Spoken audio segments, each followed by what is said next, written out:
And welcome back to the Basil Breen Boombox in our new studio location at the Jar, courtesy of my special guest here, Daly, aka Mr. Unforgettable, is what I came up with. Mr. Unforgettable. Yeah, so you'll figure out why in a few minutes or a few half an hours into this podcast. But basically, I've seen you around a lot in this place at Smithfield, and I've known of you for so long, right? And I remember, I was like, I'm really bad at like introducing myself. It's weird. We've just never crossed paths. Most of the time I'm working. That's the thing. And I was just like, I know this lad, but like you're just like out of reach in a way. And it was so funny. And then that I ended up sharing one of your latest EP actually. And you're like, oh, come on the pod. And I was like, yes, I definitely want to get you on the podcast before you run away to Berlin, which is another part of the story. There's so much to the story, but I hope you like the new scenery. It's fucking vibey. Yeah, we're making it easy for my man here. So I suppose what we've learned that we like to do here on the Boombox is we need to go back to the beginning of time, where Daly first was born, and back to the dinosaurs. Back to the yeah. We need to go all the way back, man, to figure out what makes Daly tick and how he got started and where his motivations have come from. So so what's the origin story like for yourself? Bit all over. Like, yes.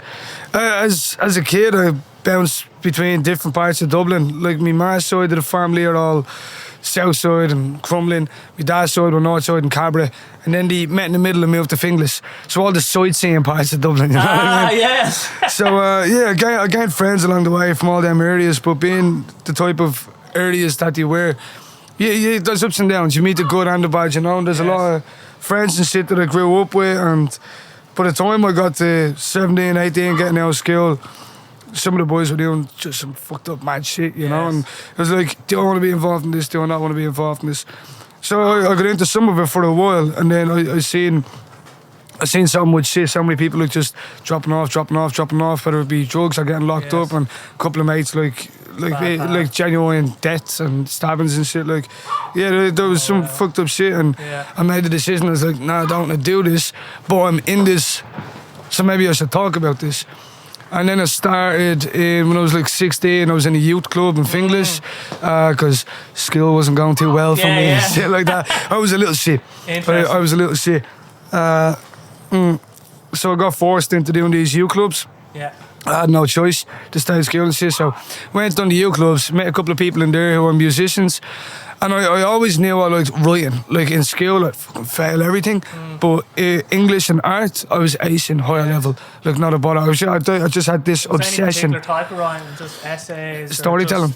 Storytelling, but genuine storytelling. Not just the typical shit. It's like you put it when you go to the minute details of a story. Like you could say, most people like they write a story in school. They're like, I went down this lane. This guy got stabbed. And then I was like, no. And it was like this shadowy lane, and I could see my silhouette through the smoke. And I was getting deeper into that. And like, you don't just say somebody got shanked. Like, I want to describe from the handle to the blade on the knife. I wanted the feeling. So much detail in the world. Yeah, and the stuff like that. I don't know what it is up here. I delve in on that. And it just, I feel like the ingredients of a story are what makes a good story. So I was always into it, and I knew I couldn't sing because between whiskey and cigarettes from a young age, I just 16. I started younger. I always had this like kind of raspiness in my voice, and I was like, right, I know I can't fucking sing, so what do I do? And this guy was playing guitar, and I was like, you know what, I love rap, and I was always into hip hop since a kid. My cousin gave me a 50 Cent Bulletproof CD, a D12 CD, shit like that, and I was like, I'm kind of hooked. And then Illmatic, and it was like, right, I know I love rap, I know I love writing stories, let's try and put it together. So for the first 2 years, it was just writing and messing with a singer-songwriter. You might know him, Dylan Harcourt. Yes. Yeah, me, Dylan and Robbie Tompkins used to be in the band together. No way. That's it there. That's the logo of the band right there. The three faceless men. Yeah. Dylan, Robbie was the one with the guitar pick. I made him for his birthday, a necklace with a guitar pick. He was the guitarist. I'm the one with the headphones on, like rap headphones, beats. Yeah, of course. And then this one here is Dylan with the two notes coming out of his head because he was the singer. Brilliant. You know what I mean? So I started with them. just No way. kept writing, and I was afraid to do it because I was still hanging around with certain people. And the first time that these people heard that I'd done music, straight away I was like, "You're gay." Oh, we'll get it. And like, right, I want to be a Northside Dublin rapper, Yeah. but I'm gay. Yeah, You know what I mean? That's the gayest thing I ever heard. Yeah, so it turned me off doing it a little bit, but there was just something inside, and I was like, nah, I really want to fucking do this. So slowly but surely, I was like, I can't revolve around these people no more. It's like I'm not even getting involved in the shit that they're doing. They're still my mates because we grew up together, but yous are bad for me. I can't blossom when yous are putting a shadow on my flower. You know what I mean? Like I need to bloom, and I know I can. So yeah, I got away with them. Started hanging around with different people, and then I started by busking. I was doing covers, Macklemore, Eminem, shit like this. Way. Yeah, Macklemore, you have a little Macklemore head, man. Me and Dylan, we used to be called, no joke, the Kings of Temple Bar. The Kings of Temple Bar. Yeah. Man, we made bank in Temple Bar. Yeah. So it was like, and I used to rap in an American accent when I started, just developing the craft. So I'd done that. Then I played my first ever gig in Circle Sessions in the International Bar. Like fucking shout out Circle Sessions. And yeah, so I done my first gig there, and as soon as I got off stage, people coming up like, that was really good. That was really good. And it was like, I need to go home, write another song, come back next week and do another one. Yes, get your eggs are on. So that started, and then in 1 year I must have written about 260 songs. Jesus. And we done, Luke Clerkin was doing a 300 gig challenge at the time. So I was like, me and Dylan were like, let's do it with him. So in our first year of doing music, I wrote about 250 songs and played about 300 gigs. What? Yeah, in the first year. How did you play 300 gigs? I quit work and went on the dole. First, step one to doing 300 gigs. Quit work and go on the dole. But what? How did you get that many places that you could do gigs in? Open mics. We were doing 3-4 gigs in one night, and then doing the same thing the next day, and the next day, and the next day. So we searched everywhere. No, I don't mean just city centre, like all of Dublin. Okay. So all these like small open mics with only 4 people in the room. There was one that we done actually not too far from Skerry's, because I remember getting the train. I'm trying to remember. Show-off sessions? No, I'm trying. What was the pub? Something dog or something? I don't know. Old Scary's dog. I can't remember the name of it. It was something dog, Anyway, yeah. I think. But Salty dog. Salty dog. The Salty dog. No way. Yeah. That was in Scary. That was off mic. Rebecca Joyce was doing that. Actually. Yes. That's the fucking person. No way. Dylan brought me out to that, and we played out there. Yeah, there was gigs all over. Just we searched the internet every morning. We'd get up, we'd write, we'd put shit together, and then we'd be like, right, how many open mics are on today? Oh my god. So then we done all these open mics, and then like Fringe Fest got on to us. They gave us a few gigs, then Ruby Sessions, and everywhere just started like kind of snapping in. So it was like we'd go from like Circle Sessions to Wheel and Song Cycle to the Wednesday Echo. Then we do Intercollective on the Wednesday. That was the second one. We'd finish our set and be like, guys, thank you so much for listening. We can't stick around. We'd run to Bruxelles and do Zodiac sessions. And then we'd walk home from town most nights, from town to Finglas. Because we didn't have a fucking penny unless we were busking, but we couldn't busk if we were gigging. The gigs don't pay you because they're open mics. So it was tough. Like the walk home was like 3 hours in the fucking rain carrying guitars, but it was worth it. Yes. And then since all that was like we built up, and then I don't know, I just kind of started taking off. I started playing gigs with some big people. I got EP and done a second Ruby Sessions and sold out like 4 or 5 shows in 2019. And music became my full-time job. I was funding my own apartment just off playing these shows and shit like that, and selling merch, and it was mad. And then COVID hit, and when COVID hit, I just went down, head down, drinking non-stop, a lot of drugs, a lot of fast life bullshit, and then COVID. There's absolutely no, because like that whole the rug had just been taken from under you. Yeah, and I was full-time, and then COVID hit. I was still writing. I wrote another, I'd like to say nearly 300 during COVID. About 300 songs, I'd say. When you're saying songs, like, are you thinking like at least, because 1 verse, 2 verse, 3 verse, or any number of verses? At least a verse and a hook. At least a verse and a hook. Yeah. Possibly a bridge or maybe some type of spoken word poetry stuff. Yes. Yeah, but it'd be not. What I mean by a song, like, it'd be a written piece, but it'd be long enough that could be a song in itself. Yes, it's fleshed out. Yeah, if I went down, if I like, right, I like this one, I'm going to produce, release, whatever. But a lot of them, I'm like, no, I want to write a shit ton and pick my favourite 5. Yes. But then the shit ton, I was like, no, I don't like any of this. So I released it. I released them on SoundCloud and voice note collections. So each voice note collection has like 4. Voice note collection? Yeah. Oh, that's such a clever idea. Yeah, so I have 2 of them on SoundCloud now, both of them. I think between them, they have 100 tracks in them on SoundCloud. And then I had other ones that I put on YouTube. And it was the gigs that stopped and the money that stopped during COVID, but the work ethic was still there. Yes. We released like 8 music videos that we just shot on an iPhone. Recorded in my sitting room, just like this mic interface laptop. Yes, I've seen some videos with KC from a while back. Yeah, KC we used to live together. Brilliant. You two looked like just fucking. It was brilliant. What weird cunts, man. It was bad, yeah. The videos on tops, fucking just. You had this real cool back and forth, though, I thought. Yeah. And then it just after the tail end of COVID, I kept going. I was like, you know what? I don't want to just do it. I want to really do it. So that's when I went back to Adam McNamara and I was like, look, I have an idea for an EP. And then we started putting it together and I had this storyline in my head. So I picked these 5 tracks out of all of the tracks. And the EP was, half of it was written during COVID. Part of it was written nearly 5 years ago. Yes. And I just felt this song, I could feel a story here.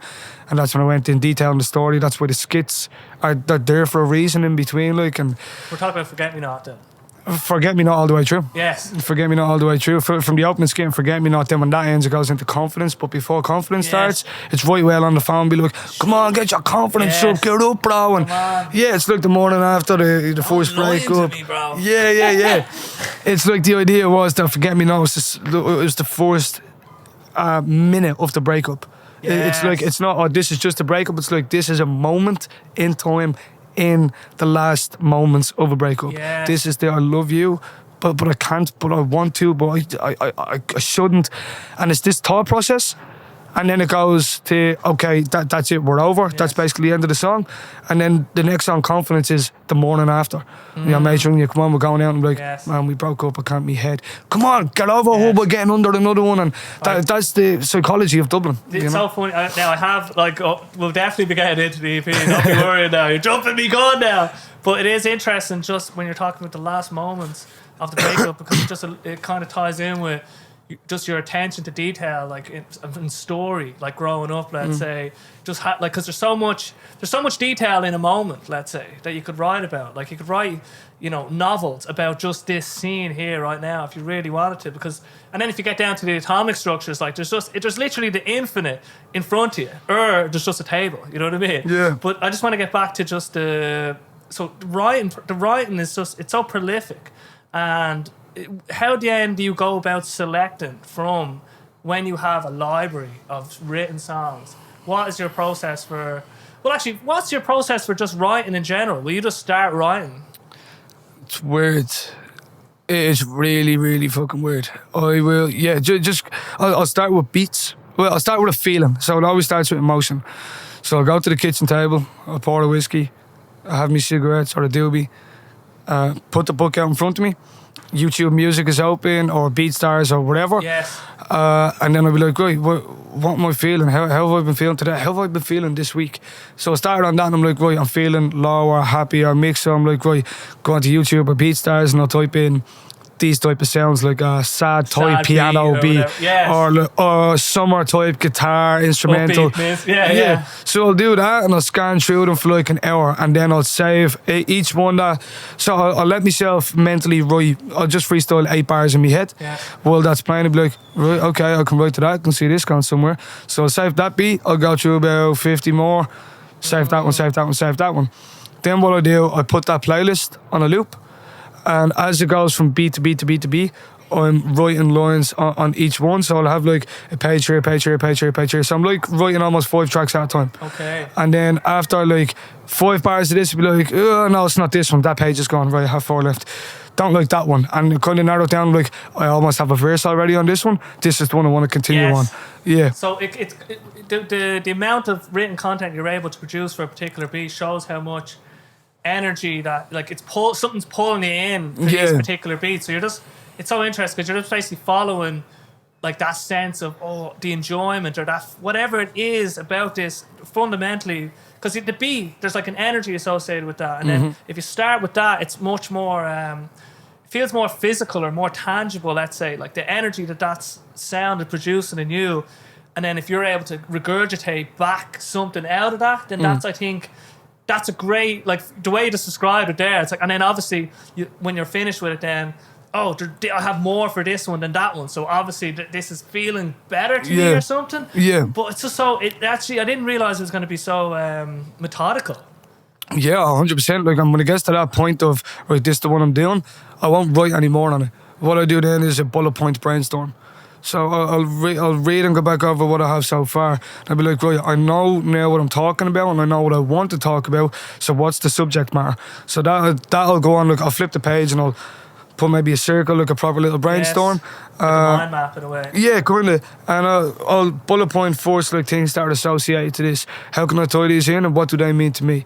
So I'll be like for instance, if it's like this random, let's say I'm writing about a kitchen. Yes. Right, utensils, sink, to everything that ties into a kitchen. Late night. yeah, big time. And then I'll go, like part by part, be like, right, I'm going to choose this subcategory. And then I'll try and freestyle 4 bars about it. I'll get them written down, be like, right, how do I make the next one tie into that? Yes. And then it'll go like that. Building up they're like building blocks in a way. Yeah. And then at the end, I'll go over the entire thing. And like at the end, I do a final edit. So I'll write the entire track. Then I'm like, right, this needs to change, this line, this needs to flow better. I can add more syllables here and shit like that. And if I want syllable bounces, I'll be like, right, I'm going to scrap these 4 lines completely and I'm going to go for like a 4 bar just da-da-da-da-da-da-da. And so when you say syllable bounce, you just mean like... Yeah, one syllable after another. That's what makes tracks fast. People can talk fast, but if you actually count your syllables, there's a mathematics to it, you know what I mean? If you do 8, you need to do 12 or 16 in the next, and you need to end on the same rhyme that you started with. So you can have a rhyme in the first bar, but you can then rap non-stop, like killing the scene, looking at the speed, Daly the ripper, the jack of the beam, but the scene has to rhyme with something in 4 to 8 bars maybe to tie it all in together. Exactly, the rhythm. The rhythm is a real thing that's actually... The syllables are kind of painting onto the track, let's say, like a drum. It's exactly, it's percussion with your mouth. Yes. Without a doubt, yeah. So how is, because it's like a little party piece I've seen you do, which is just... The acapella freestyle. Just acapella where there's no, you remove all the beat, you remove everything, and you just go... Is that something that you've consciously made an effort to work on over time, or has that? Yes. Yeah, that's a lot of practice. That is a lot of, yes. Yeah, man, like think about when Eminem dropped Rap God. Yes. And he had that fast part in it. Yeah, everybody went mad for it. And I've always been a firm believer. Like, I'm big into I'm big into motivational speaking and shit like that. So like the likes of fucking like David Goggins and people like these. These are really, really big people to me. And one thing that they always say in JC said that the only person that you should want to be better than is the person you were yesterday. But at the same time, the only way to become better than who's the next best is to do what they can do to their level or better. Yes. So when I heard Rap God, everybody just went, listen to this, I'm going to learn it. And I was like, no. I'm going to learn the lyrics and then I'm going to do it faster than he done it. So then when I write mine, I know that I can outbeat a world record by the best day. And like, obviously, no, I'm not Eminem. I'm not comparing myself to Eminem. It was a tangible thing that you could actually do and prove to yourself. And it was a goal that was within your vicinity. It's like, I could actually try and rap this faster than what is there. Yeah, there's a video on YouTube that they started, it's to help people learn. They take that verse and they put it at 40% of the speed. So you go, Samalama, Doomala. But then they go to 100 and then they go to 110. So they speed it up and then 120. And I just kept going over that video until I could get I think it was 110 that I got it. 120, so you just can't. Yeah, you're vibrating over the fucking shit, Busta you know. Rhymes is really good. He's fucking amazing, But it's man. amazing. It's the same principle with learning basically anything. Repetition. If you could repetition, and there is a speed that you can do it at. You can do it at like if it's one beat per minute or whatever, like as you could slow it down so much if you wanted to. Like let's say if you're struggling to even do this and you're not musical, you're struggling to just do that. Yeah. Slow it down even more and Yeah. slow it down even more, right? So everybody has a point at where they can perform that particular rap, let's say, so even if it's that Exactly. slow, but then they do that. And then they get better. It's and also getting your mouth used to doing it. Because when you do it, when you do it, like people like they fumble their tongue and shit like that. Do it slow. Do it slow. Your tongue will it's like muscle memory to your mouth as well. And then when you do it fast, like you're not thinking about the words, it's just coming out. It's just regurgitation. Yes. But your mouth is ready, and it's just practice makes perfect. All, like it's same with piano, same with everything. Like this concept of doing this, like if you can do it slow, then eventually you can do it fast, because then you're new. The new fast becomes the slow over time, but it's hard for me to explain. But when you are able then to get to a certain speed, let's say it's like 110 for that, then when you do it at 100, it's way easier at 100 because you can do 110. It feels like it's slow. It feels when like it's slow. 100, so that's what you really want, really, because you fall to the level of your training in a way. So if you can practice. What you're saying, if you can reach for during your practice schedule, do it as fucking fast as possible. Then when you're actually in the performative stuff, like you know that you've done it in training, so like subconsciously it'll feel easier to you. Yeah, see, it's why athletes train every day. Yes. Do you train every fucking day to play a game every week or 2 weeks? I love how I didn't realize how well, like how methodical or how like the steps you're describing here for learning and progressing in anything. It just I never didn't think of even when you were talking before the podcast about finding your genre. Just like how do I even identify my genre? Like that curiosity that you have. And then that want to kind of, and then finding the video at 100 beats, like there were like less beats. It's taking an athlete's mindset and putting it into music for me. Like, I came from an athletic background, and then got like just taking that mentality. Like I was training fucking 6 days a week. I played for Team Ireland and shit, and I was like I was at really high level in what I was doing. And then I stopped that, and it was like, I'm not putting it into my body and physically anymore. I need to put this motivation, this passion, this energy somewhere. And then when I thought about my training schedule for hockey and shit, I was like, hey, right, I need a training schedule for writing. I need a training schedule for music. I need to get up at this time and fucking do it before work. Yes. Get it fucking done. You know what I mean? And I think that's where the methodical type of shit comes from. You're breaking it down into like trainable or blocks of chunking. writing. Chunking, yes, exactly. And but it's so brilliant that you've applied it, because people maybe there's an assumption sometimes that like music is like we have to wait for the inspiration, or it's like there is that too. I wrote a lot of tracks just fucking vibing on acid and shit. Yeah. I mean? Oh no, the acid stuff. Well, maybe it works, but for me, it's just gibberish. Nah, acid and Mandy. Yes. Yeah, I wrote a lot of tracks on that shit. Interesting. Yeah. Well, I suppose Mandy would open up your heart in a way. Yeah, definitely. I think some people, like, I do it alone sometimes. Like, I'll chill one or two of the boys, but I it's very difficult to write when you're with people on 100%. it. I just lock myself in the bedroom, and I'll probably, like, if you get to that point where I'm like, oh shit, I'm high, I'm tripping out a bit, I'll just ring one of the lads, mainly write well, have a 10-minute conversation, and it kind of calms me down. I'll be like, oh, let's go back to the page. Yes. yeah. But I wouldn't always write like that. But there happen moments. I wrote on everything, you know what I mean? Just testing it out the waters. Kind of, but it just depends on how I feel. I'm like, I really think if I do this, I can write this type of song, and it's not coming to me head right now. Maybe if I add this in, this little ingredient, it might. You know what I mean? Yes. And it's sometimes it's worked, sometimes it hasn't. Sometimes I'll stay sober and I can't come up with a thing.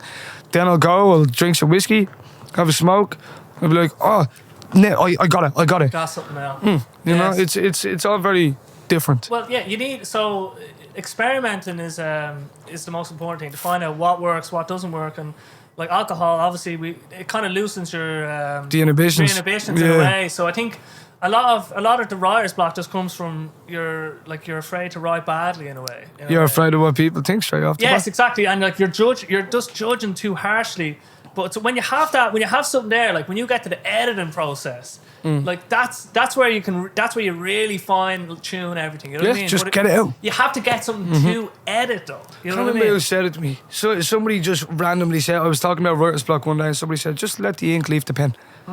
Pens are made to be used. Yes. Just even if you're just fucking squiggling it, like drawing a picture of a house on the bottom of the page, just keep that hand moving, something will come. Yes. Just keep the pen going. Doesn't matter if it's crap, nobody's going to read it other than you. Exactly. Just let the ink go. But it's also because you're right. If you're writing like hundreds of songs, I'd say the art of writing, like just even if you're not using them, they're like going to the gym and training your sort of your written vocabulary, let's say, or your understanding of syllables, or there's so much like meta skill that you learn just from actually writing loads. You know what I mean? And then you take that into the next.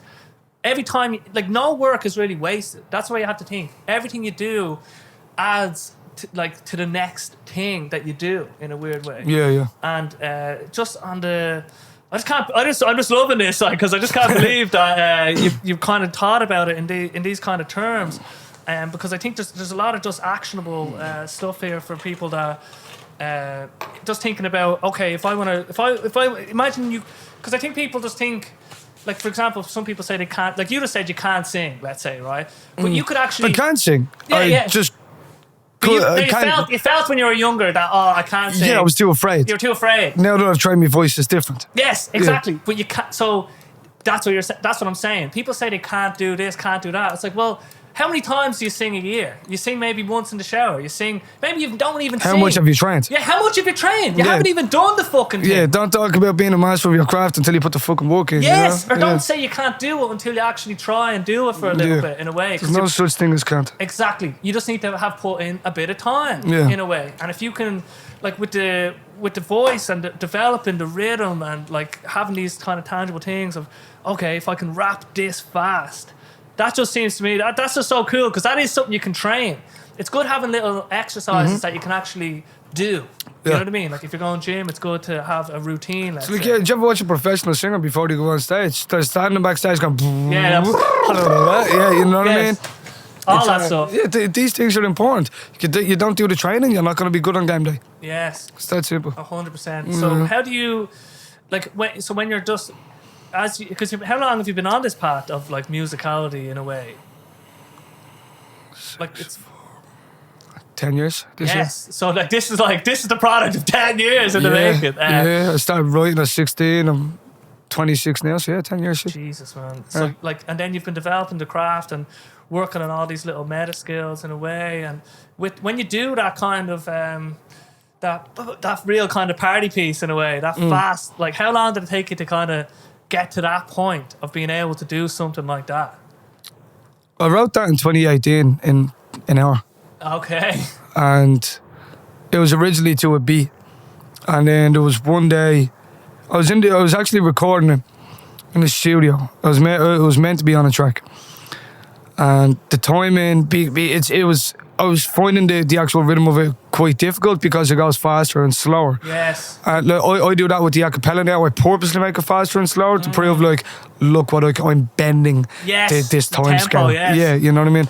But when I was recording it, because obviously whoever else is there, they can't hear what's in your headphones. All they're hearing is your voice. And it was one of my mates at the time, and he was like, dude, get the beat off it. That sounds fucking sick, as it is. And I kept fucking it up over the beat. So I was like, well, give it a go. And I'd done it quite slow, and he was like, no, you need to release that as like an a cappella video. Yes. That would be sick.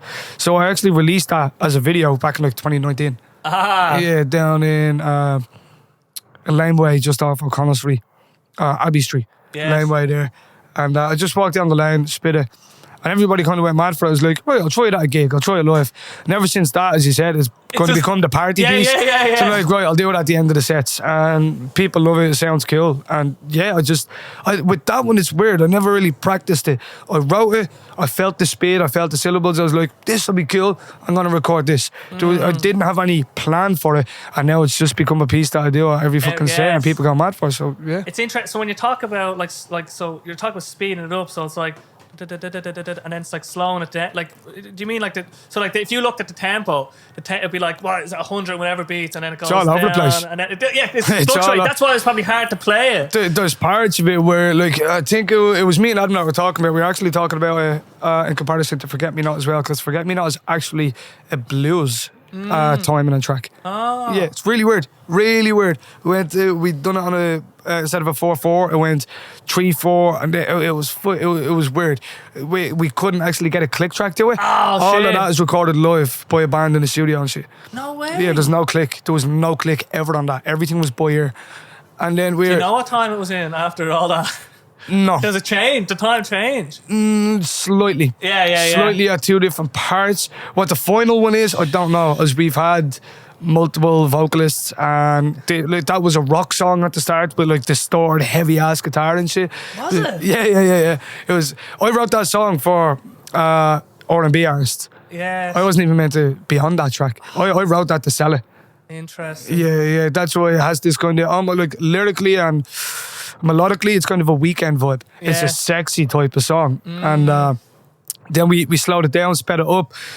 The distorted guitar, took that out. Maybe add strings. We had a string section, and I was like, "Nah, take that out." And it took a while to fucking get it, but yeah, the timing changed like fucking 4 or 5 times. Wow. Yeah, So and when you're, because I think we discussed this a little bit the other day. I think talking about music and starting, because if you start with the drums, let's say, then you're locked into the rhythm of the drums, but then you don't have a chance to put your own kind of, because you've your own. As you're writing, are you conscious of like rhythm and syllables as you're putting the words on the page? Yeah. I'll finish the track by myself before it goes to the band. Yes. Yeah, 100%. It's lyrics first, and then everything else comes in. So whether it's like when we were recording Forget Me Not, we recorded that last year in Sonic Studios up in Stony Bar. And Aaron Kelly from Tebby Rex came in. Shout out Aaron, legend. Shout out to my man. Fucking beast of a drummer. Oh wow. So he came in. Me and Adam were sitting with him. Adam was like, "Look, it's a bit weird, so prepare yourself." And it was like, right, do it like this way, try it this way. And he was so fucking sound about it. Aaron's a basher. He bashes the drums. So I was like, seeing him go from bashing to nice and light, slowing it down, doing this timing, doing this timing. And then Dara from Brick Nasty came in. Gav, that's with Neolithic, his keys player, he came in. And when it came to all that, he didn't record it. That was actually Laurie Davis. She's a grade A pianist from Trinity. Great girl. Oh, wow. Fantastic. And once again, it's the same thing. It's me sitting with, either me or Adam sitting with each of them being like, slow down, speed up, do it this way here, this way there. So it's kind of, we're involved in every inch, but it's because of the way I write shit. The bridge, the verse, the hook, they'll all have different vibes and feelings to them. So I want to play micro songs or something. Yeah, even when it comes to like we done it on a nice bright upright, and it's like fucking touch sensitive. So it's like, Lord, just do it soft, and then this part stab. You know what I mean? It's right down. You're just describing emotion or sound. Yeah. Like forget out the notes you're playing. Like, just dude, like I can't do it. I can do Still Dre. Yeah. It's about fucking it, you know. Yeah. Yeah. But that's all. It's interesting because it's very. It's great to hear that you're kind of like hands on in that process in a way, because you don't need to, like to. I'm just an obsessive hard ass. Yeah. if shit doesn't go my way, That's what it comes like down it. to. I don't like it. At least at the end of the day, then who gets the blame? Yes. So you have to kind of, if you put your opinion into like every step of the way, well then it falls back on you in a way. So my choices I take responsibility for.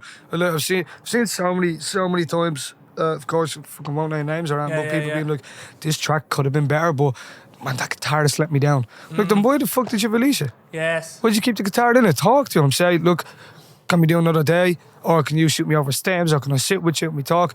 But no, you took and went, it'll do. Like, nah, if you want to fucking chase perfection, chase it. Don't point the finger at other people. This is your project. Yes. You're asking them to help you by bringing their professionality to the fucking table. You couldn't play that guitar that way. Yeah. So you're moaning for. Exactly. Tell them how to do it. Explain it better.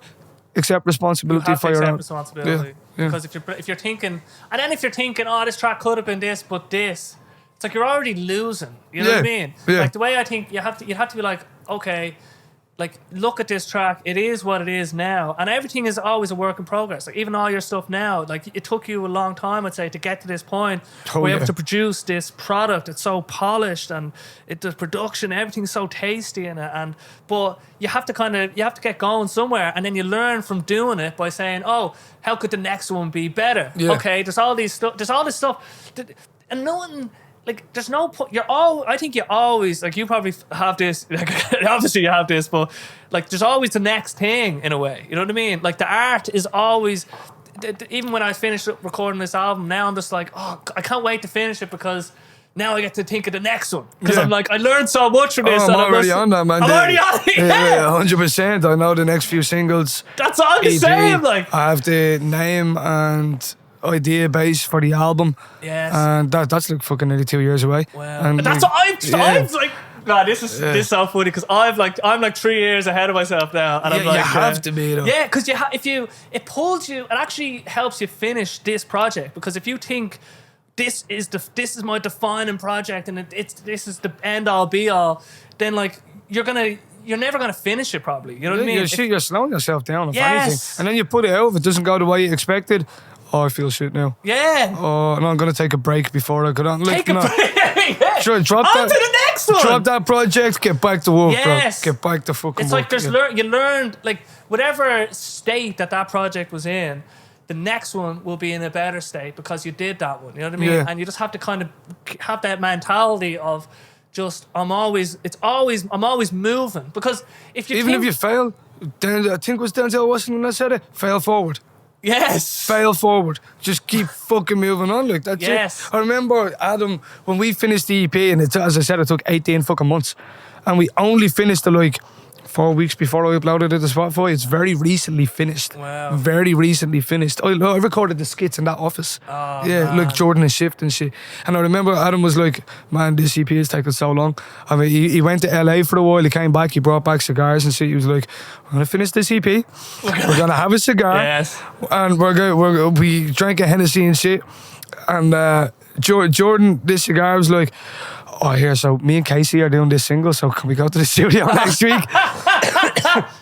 So yeah, this week I'm actually back in the studio recording the next already. No way. But Yeah. KC. Yeah, Casey sent me his verse already, so I need to lay mine down. Mate. Yeah, it's such a banging track. No yeah, way. This is old school shit. That's It's nasty. The Tuis have that kind of.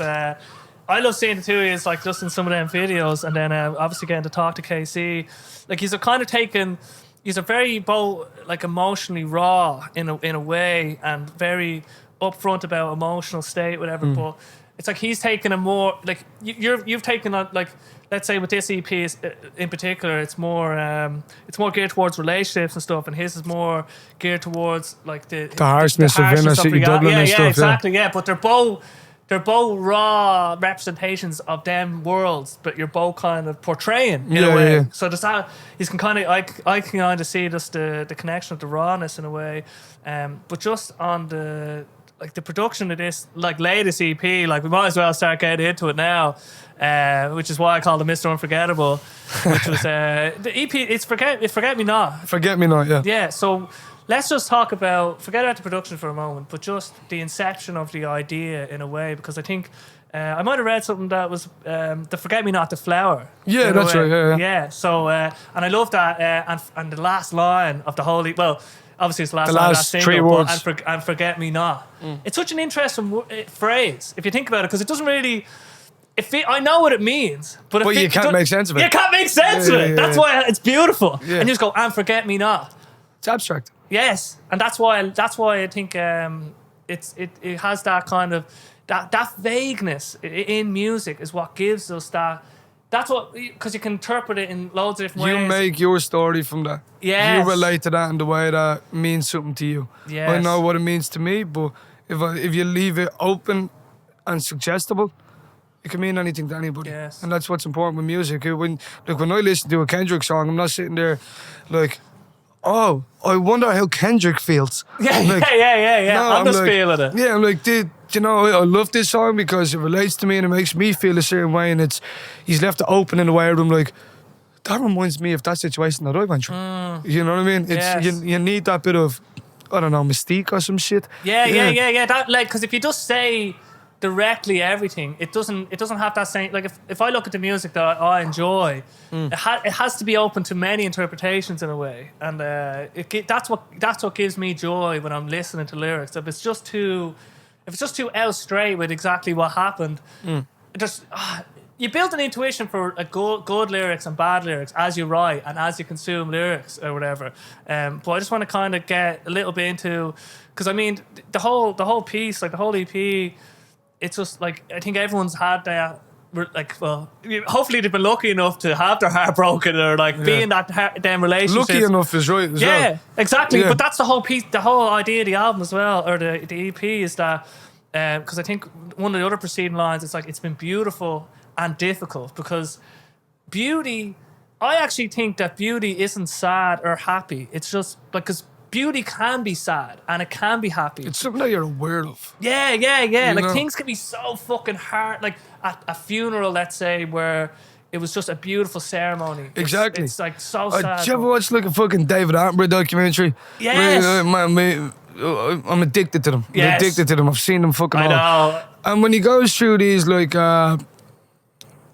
or even Paul Stamets and shit, when he talks about these, there's fungus and flowers that will infect an ant and it'll end up sporing out their head and spread more, and it's like, it's sad for the life of the ant and it's actually killing creatures, and it could be even bad for the local habitat, but at the same time it's like, how beautiful is that this nature that we don't even think of or look at as an animal or whatever, it's finding its way to stay alive, like, through the bodies of others. The mechanism itself it's so complicated and beautiful in a way. And that's not like, it's not colourful, it's not a woman in a dress, it's not a sunset, but it's still beautiful. Yes. Even though it's a really harsh thing, but there's beauty in everything. Yes. Yeah. And I think beauty, so that's what I liked about it, because it's like, even in the harshest pain or the pettiness or whatever it might be within the relationship, at the depths of at the end, let's say, the fact that you are able, like, the fact that it's so bad means that it was like so good in a weird way. Yeah. So it's like you wouldn't be able to reach them emotional depths of despair if it was about nothing in a way. So like, it's better to love the loss, obviously, but 100%. But that's what I like. I resonate with that, because even. And then the final journey is kind of that acceptance of, this is my subjective experience of the song, or the EP. Because by the time you get to the end and you say "Forget Me Not," there's a part that's like, I hope this, whatever happened, it's like it meant something in both our lives. Let's say it's like it's a pivotal kind of milestone, and it's just like. Just don't forget me in a weird way. Yeah, and it's like, keep the lessons that we gave each other. Yes, but then that's it. But now these are gone, and it's so. I'm even getting a bit like it's just so powerful in a way, because we all hopefully have these these moments in our lives. But I just want to kind of, again, with the inception of the idea for the EP, like where did it come from in a way for you? It started. I was living in. I had an apartment in Ballymun at the time. And it was during COVID, and I was writing every day. And then I actually caught COVID, so I sealed myself in the bedroom for like 10 days straight, and all I had was, once again, whiskey, weed, music. That's the name of the next album. Yeah, probably. But I just spent every day, and as I was writing more and more songs, I remember writing Confidence. And I was like, I know what this is about, and I already had Forget Me Not written. Yes. And I was like, this kind of making sense here. I was with a girl at the time. We broke up. Yes. And that was a long, it was like 5-year relationship. So yeah, there was a lot of ups and downs and shit like that, you know. And I already had Love Me Now written. I was like, fuck, okay, I have this idea. I started to get the inkling that I had an idea. Yes. So then I thought about when we had this like final argument. Well, the second final argument. And we actually did, and it was like, I do love you, and I know that you love me, but we are not good for each other right now. We are not good for each other. I don't want to love you because this is what I mean. I know that you don't want me, but you do. And it's the idea of comfort and blah, blah, blah. So it's like, shit. Me and the boys were sitting down. It was me and Rightwell, actually. And we were sitting down, and we we were talking about that exact situation. I was like, I don't know what I want. I love her. I don't. I love her. I don't. She loves me, she loves me, And then he was like, bro, you're like a 5-year-old with that flower. I was like, what you mean? And he was like, you know, like, she loves me. He loves me not. She loves me. And then the last petal is what he likes or she likes. So I was like, okay, actually, I like that idea. So I took the song, Forget Me Not. I didn't even have that name at the time. It just didn't have a name at the time. And then I was like, right, so when that happens in a relationship, what happens next? And I was comparing it to my own life. All the boys, I won't say names because there were some heavy nights. All the boys started getting on to me being like, oh, you actually broke up and shit. And I was like, yeah, it's done. Look, and they were like, right, come on, we're going out, we're going to Lapello, strip club or whatever. And I was like, lads, I'm not in the head. I'm not, this isn't going to help me. This is going to make me feel more depressed. I'm down as it is. I ended up going out that night and doing a lot of shit I shouldn't have done, and then you have to come down the next day, and it's like you're trying to deal with just to come down itself, but then you have the relationship end and you're like, boy, why am I fucking doing this to myself? Just because you guys are doing it, why the fuck am I doing it? So it's like, that's the next day. Right, now I have 12 hours of a breakup right here in 2 songs. Oh my goodness. So that's when I wrote Cherry Wine, and I was like, what am I going through now? I'm going through the depression, the come down, this really difficult feeling. And the one thing I always think about is, why am I doing it when I see other people doing it? I've seen friends, and it's not just about like a relationship with a girl, it's like relationship with drugs, relationship with alcohol, relationship with somebody who may have died and you're struggling to let it go and accept it. And it's like, I can see so many people struggling with this. Why am I allowing myself to do it? So Cherry Wine is kind of a self-reflection by looking at other people's actions. Then it's that, like, a few days later, you don't hear from her, she doesn't hear from you. And it was true. I actually did bump into Neo. I was working in the International. Neo was working in Lemon Jelly right across the road. So we're standing out the front having a smoke, chat and shit. And I'd be like, yeah, I'll come over, we'll write a tune together or whatever. I was like, cool. So then Lemonade happens, and that's the sun is rising. I'm gonna be okay. And Neo isn't one of them shitheads. He's a really, really good guy. So he's drinking lemonade in a exactly. way. I'm gonna stay away from the alcohol. I'm staying away from the drugs. I'm staying away from her. I'm with somebody. I'm with a guy now who's not like the other mates. Yes. This is a good person to be around. This is good energy. It's productive. This is what I need right now. Yes. So that's Lemonade. Then at the end of, and that's why the skit at the start of Lemonade is like, spending today thinking about yesterday won't make tomorrow any better. That's the idea of the skit. So you're not thinking about them no more. You're thinking about the future now. Things are going to get better. They love me now is that point, and every fucking relationship does it. I don't care who you are. Nobody breaks up and they never hear from each other again. Yeah. You know what I mean? It's 2-3 weeks later, she's out or you're out, and there's the drunk text or whatever. And then it's my queen, but I don't think you want this crown. So that's the idea. It's like, you are my queen, but you don't want to be. So it's kind of back to the start. I'm like, I'm still in this messed up phase. But it's not all your fault. So on the last verse, it's like, I guess it's my fault. I'm just getting a taste of my own medicine. That's just before it goes into the poem. And it's like, do you know what? It was as much my fault as it was yours. I can't hate you, and I don't want you to hate me, and it takes so much fucking energy. But we do need to call it a day here. I really, really appreciate everything that you've taught me and how much you've given me as a man and taught me as a man. So when I move on, and whoever the next person is, I can now treat them better. And if they treat me worse, I will now know how to separate myself from that. And I hope that you can take these lessons too. So the idea, and then obviously the last words is, so take this record and forget me not. So it's like, take the record is the lessons. So that's a 5-track EP, and each track is an episode in a story, and each track is a lesson. So take these lessons that we've given each other and don't forget them. Brilliant. The only one I wasn't sure about was Lemonade, but now I understand it a bit more now. Because it's very linear. Like, it goes from that like, she loves me from that kind of, I love that.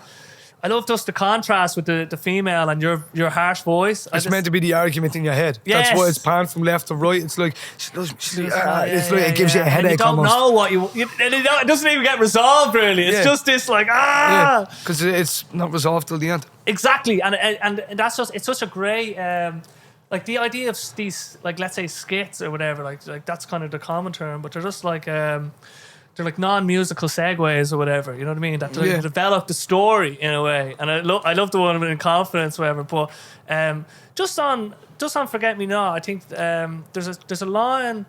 I think it's shouldn't step on cobblestones. Yeah. what I couldn't. I was trying to understand that. I was like, what may have you meant by that, or was it just a throwaway, or did it sound The good? person in which I'm talking about that I shared that relationship with when I met her busking on Temple Bar cobblestones. Ah, okay. Yes. So don't step on cobblestones. Yes. I do. I know. So I had obviously. I wouldn't say there's many. You know, when I know what it's like when I'm writing myself. Like, you don't really put things down just for the sake of them. Sometimes there's lines that, as I said, like take what you want of it and it'll mean whatever to you. But this is personal to me. This line, that's my line. Yes. That's for me. Yes. You know what I mean? Because it makes sense to your stories in a way. It makes sense. And even though people are probably listening to it being like, what the fuck does you mean? Don't stand on cobblestones. Yeah. I'm like, you take what you will, you have fun, divulge in that. It's a little bit like I know what it means to me. Oasis, like one of their songs, I forget which one, but it's like don't like you shouldn't marry a rock star, something along. It's like similar to them vibes in a way. I can't remember the fucking song. I look at it like some of Picasso's pieces. Or maybe more Daly, Salvador Daly. There's paintings that they've done, like really, really beautiful paintings, very surrealism and abstract and stuff. And there was an interview, and it was like they're breaking down the painting basically. Yeah. And he's like, this part is like Guernica. Picasso's Guernica. He's like, this is about I think it was the Spanish Civil War, and that's what the painting is actually about. That's where you're seeing the horses being killed because they were being trampled on, going against each other, and there's a lot in it. Then they were like, and what's this? And he's like, oh, that's just for me. Ah, interesting. That's not for you. Ask whatever you want about the rest. Make what you want of that. That's up to you, but no, that's for me. Brilliant. Yeah, and Salvador Dali done it quite a bit as well. So just because I know you have another line, I think it feels like we're dancing to Picasso's music in the final song. So I heard Picasso, I was like, oh, what does that even? And then you're talking about this art. Like, what's your interest in art in a way, or artistry, or Picasso, or any of this stuff? Like, what's the best way to describe it? So that line, dancing to Picasso's music. So basically, I in school, like from a young age, as I said, English and art, they're my two things. There was something about artists being fucking weird, mad fucking head cases. There's something about these people that I found so interesting. Yes. And I kind of related to them in a way, like when other people are sitting in the class and just focused on like ADHD, the fuck. Yes. You know what I mean? And so yeah, I fell in love with some of these people, and I started looking them up on my own and what makes their art their art. And that transformed into, I brought some of their ideas into my music. Idioms, mannerisms. Yeah. Yes. And then when I was like 17, I think 16, 17, when I just started writing, I wrote, because I was hanging around with singer-songwriters and stuff, and I was writing real like, fuck you, fuck this, fuck that, rap. And then they were like, man, don't be afraid to show your emotion. So I wrote my first ever love song. Yes. It was terrible. Terrible. It was awful. And it was called Picasso. But that was my first love song. Look, my first. Dancing to Picasso's music. Yeah. Like that. Like I love this. I have it in some of my songs where it's a reference to my other work in a way. Yeah, and but once again, it's a my line because to that girl in particular, that song she thought was cringy and cheesy as fuck, but she loved it. She was like the first love song, you know, that kind of way. It's brilliant. Yeah, but you need to put your own stamp on your creative art. That's what gives it that's what makes it yours. That's your signature. That's like your signature. Yeah, it's your signature. The fucking bottom thing. Like when you listen to some like fucking Mac, Kendrick, Cole, fucking man, go as far as MF Doom, Madlib, Ocean Wisdom. Like you can go from country to country. Some of the best. There's lines that you will not understand, and you look it up and like fucking TMV or TMZ and fucking these big have interpretations. Yeah, they'll have interpretations, but it's like. No, I like it. It's like looking at a painting. What does it mean to you? Yes, that's what I love about it. So when you put these little stamps in, people have to do that. It's forcing them to make their own interpretation. Yes, because they'll only.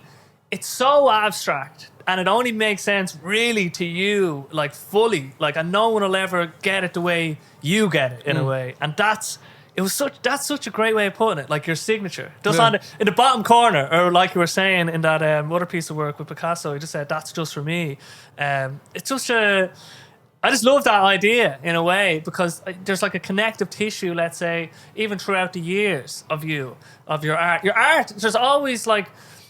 as you move through different iterations, different works, like there's like that, the connective tissue is that sort of, there's like a signature that goes through them all in a way, hopefully. Yeah, in a weird way. 100 fucking percent. Yes. Without a doubt. Like that, yeah, I definitely agree with that shit. Yeah, and then, so just, so Forget Me Not is great, but it leads into confidence, right? Because I was just, I'm not the coolest. I'm a nerd, right? But I love hip hop. I love rap. Like that's confidence and that's confidence. 5'6", that's it. Fuck a bitch, smash a bitch. Fun, chill. Yeah, it's just brilliant. I was just driving around and I love the skit and that. It's like, shut up, bro, will you? Like, fucking, what are you lying? I'll be honest, meet you at the International and then go on, you prick. Like, first of all, the skit, how did the recording of that go? Because was it just a phone call? Yeah. Yeah, because there's a little bit of the lag on the last bit, go on, you prick, and he goes, haha. Like, that feels real. It feels so, the timing of that feels real. It was real. Yeah. I was sitting in that office and Anto Rightwell was working in a bar called Malloy's down, we're both in the bar game. He's working in a bar down by Connolly Station, I'm working up here.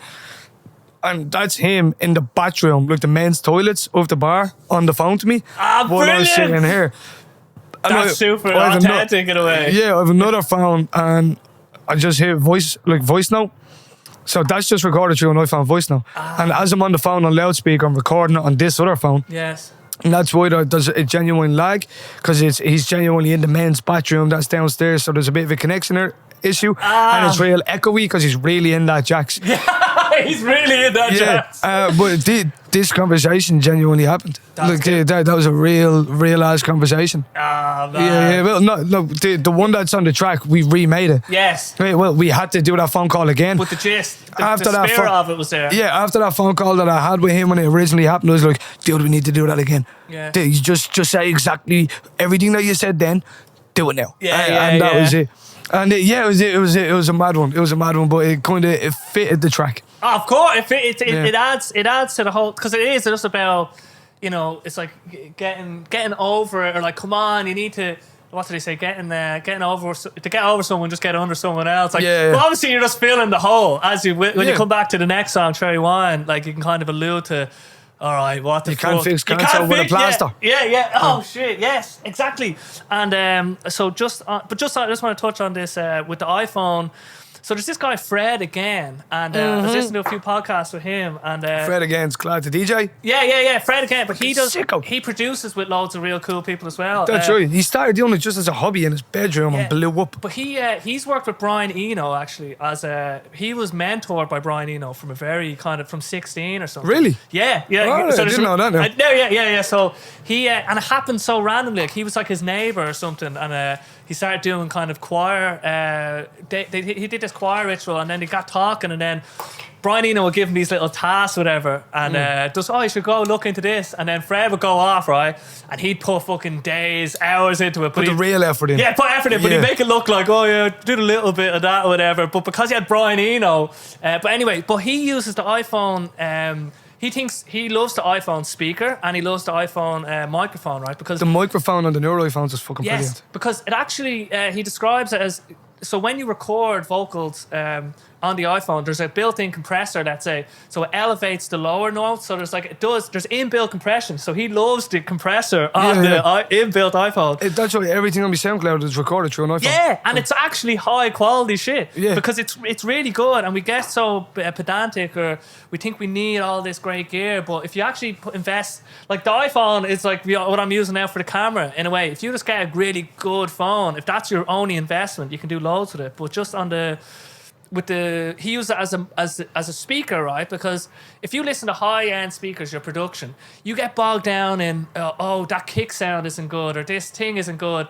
But when he's in the early days of a song, see, with iPhones as well, with these, like the speakers that we have in here, like you have a horn, you have a driver, you have components in that are built to make this bigger what it is.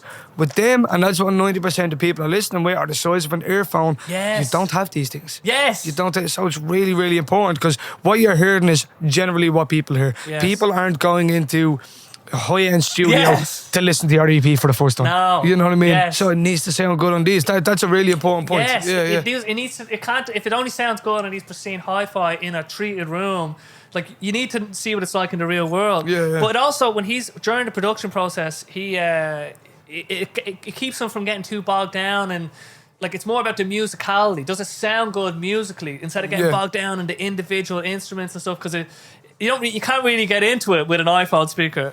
But I just thought that was a little interesting aside. It is definitely. I even got I got worried about it when I put up a story on Instagram. And like, right, I know what the recommended lofts are and shit like that for Spotify, but what are people actually uploading? Yes. You know what I mean? And you know, I got like at least 6-7 different responses from fucking -11, -14. Like people are really doing. Spotify will still compress it a little bit anyway. Yes. But it still sounds fucking different. Exactly. And I didn't think it did. It did. I have another EP that I released during COVID called Breathe Easy. Yes. The Breathe Easy EP. If you listen to that and then listen to Forget Me Not, even if you put your phone volume all the way up, Breathe Easy's down here. Forget Me Not is up here. Oh. Volume was complete difference. Interesting. Yeah. And I uploaded both of them with different different love. Okay. Complete difference. Whoa. Yeah, so Spotify say that they will just regulate to their standards. Bullshit. Interesting. Bullshit. Okay, you heard it here first. I'm going to pick up that tip. Yeah, go listen to both of the EPs and you will fucking hear it. Yes. You will hear it. But just back to confidence then for a little bit, just the collaboration. The verses on that were very strong, I felt. It's Wax and Y. So it's Wax Y. Yeah. They're a duo. It's Gav and Damo. Yes, Gav and Damo. Damo is Raptor, the #1 battle rapper in UK and Ireland right now, if I'm not wrong. He's the champion. Oh my god. Last 12 months. And Gav and Damo, they were good mates. They started Wax Y together, and Gav's just a sick spear. Like for me, he took the track. That last verse, he fucking. It was class. But some of the references on it as well. Oh, my favorite, right, was The Sweet Potatoes. The Sweet Potatoes. Yes. How did you know that? Man, it's what a banging line. What a fucking we'll line. have them sweet potatoes instead of I chips. will. It's like, that's how confident I am. Yeah. When I heard that, I was like, that just sums it up. For me, that was the second best line for me. Gav has this line in his verse, and it caught me so off guard and it brought me back to my childhood. I don't know, where did you grow? You grew up in Skerries, did you? Yeah. So I don't know if you remember back in like your primary school days, you used to get the cartons of milk with the race car cow on it. Oh yeah, do you remember these little blue? Remember, yeah. So, what's the fucking line? And I'll only settle for the milk carton with the whole race car on it. Because in school it was like, if you get the one with the race car, and I think it was black and yellow or red and yellow at the bottom, you were the coolest in the car. Because they used to come into the fucking train. Yeah, and there'd only be like 2 of the race cars. So everybody with the race car. It's legendary. How do you remember that? Yeah, I was like, how did you put confidence this track all the way back to being 10 years old in a class? These little things. Yeah. That's confidence. Yeah. You know what I mean? Yeah. Like I get the fucking card, yeah. Walking in like I own the kip. Ask the manager. Yeah. I know. See, what is that line exactly? Because that's another line. Ask the manager. I know the chap. Ask the manager. I know the chap. That's confidence. Ask the manager. I know the chap. He defo knows who he's talking to. Yeah. Man, when I hear that, I was coming, man. Like honestly, it summarised the whole track in a way, like that confidence, and then it's just one of them feel good, like fucking get up out of it. It's a little anthem. Yeah. It's a little anthem. Yes, and just so interesting because Wax and Y now. So what was the rhyme process there? Like, did you just have a beat or have an idea? Or like I was writing 2 different tracks. Oh. So confidence was a complete accident. Oh, complete accident. It was 3 different tracks. So as I said, I can write 5 tracks at once. The hook for confidence was a completely different track. Had a different verse and all to it. Wow. And then, so I have 2 flows in the same verse, back and forth, in confidence. Oh, yeah. So it's like fucking, what's the best way? What's the best way to describe it? So the 2 flows, it was one, they were completely different lyrics. Then I switched the lyrics to suit the flow, and I put 4 bars of one flow, 4 bars of one flow, 4 bars of one flow, 4 bars of one flow. So that's 2 tracks in one verse. Yes. And then the hook was 1. And then I was like, actually, And a random beat came on in this YouTube playlist. And I was rapping the verse that I was writing here. Then I was like, maybe not. Then I was rapping this one, then I was rapping it. And I was like, what about all three of these over this beat? So I took the hook, which was actually a part of the verse, and I put that as a hook at the top of the page. And I was like, right, what comes next? The same bit was you don't know what no I'm good. Yes. I saw it's only gossip if you're jealous, bro. Still got the weed on the road 5 lamps. Still got the feet in the old man. They're two different verses. Yes. They're two completely different flows. So yeah, I put one after the other, and I was like, nah, I'll try 4 bars and 4 bars.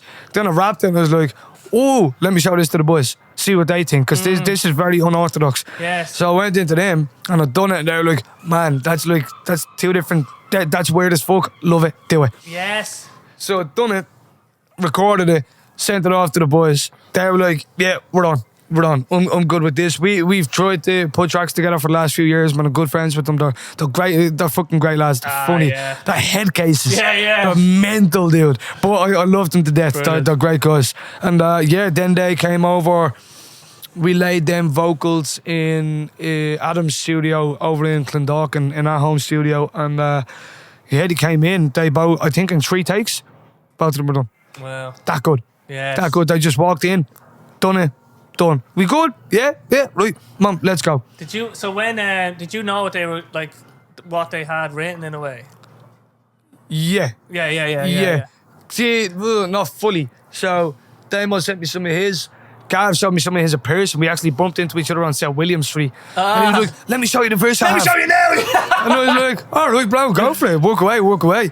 And then I was like, I love it. We're in the studio in 2 weeks. They came through to the studio, bashed it out of the park in one night. That whole track was done in like a couple of hours. Oh, man. But then we went over to production for another couple of months. Of course, yeah. That's not just the first bit. It's just capturing the vocal. But it's just funny, these... As you're creating, let's say, like the happy accidents. Let's say, I have this verse. There's a different kind of like rhythm. Let's say, and you're combining like the three of them really in a way. But you had that inkling. You wouldn't have it was unorthodox. Let's say if you were to write like that, but because you had the 3 pieces and you seen it, then you're like, hold on, what would it be like if I did this? And that's the happy accidents is where the real kind of. And if it wasn't for that wouldn't have been a track at all, because when I wrote what I wrote off the 3 tracks and showed it to the boys that I lived with, they liked it. I sent it to because I didn't want to use that beat in particular. I wanted a new beat, so I sent it to a guy called Solo. He's on one of the tracks, isn't he? He's on 2 of them. Yes, he's on Confidence and Lemonade. Oh, okay. He produced both of them beats. That's where. Okay. Yeah, sent them to us and we changed them up. Not too much now, a little bit. But he sent me. I sent them my verse and the hook, and I was like, dude. And he had just left Ireland. So I was mates with him. He's an American guy. He lives in Detroit. So he moved back to Detroit. He actually just released an album a few months ago. It's all beats and stuff, but fucking amazing. He's a great producer, great, amazing guy. Shout out Solo. So yeah, within 2-3 days, he sent me back 3 different beats. And he was like, tell me what you like. And I was like, right, I like this part to this one and this part to this one. He's like, right, give me another day or 2. Put them together. I was like, that's the one. Yes. Sent that on to the boys. If it wasn't for that beat that he sent, they probably would not have jumped on it. Wow. So then they jumped on it and I was like, fuck. So this was an accident. Sent it to him. He sent me 3 beats. I was like, I like a bit of this one and a bit of this one. That was an accident. They came together. And then the boys... now you're in a totally new place. Yeah. I didn't know what the track was, but I knew what I wanted it to be. Yes. You know, and it just kind of fell together. Yes. So strangely, but oh man, it worked.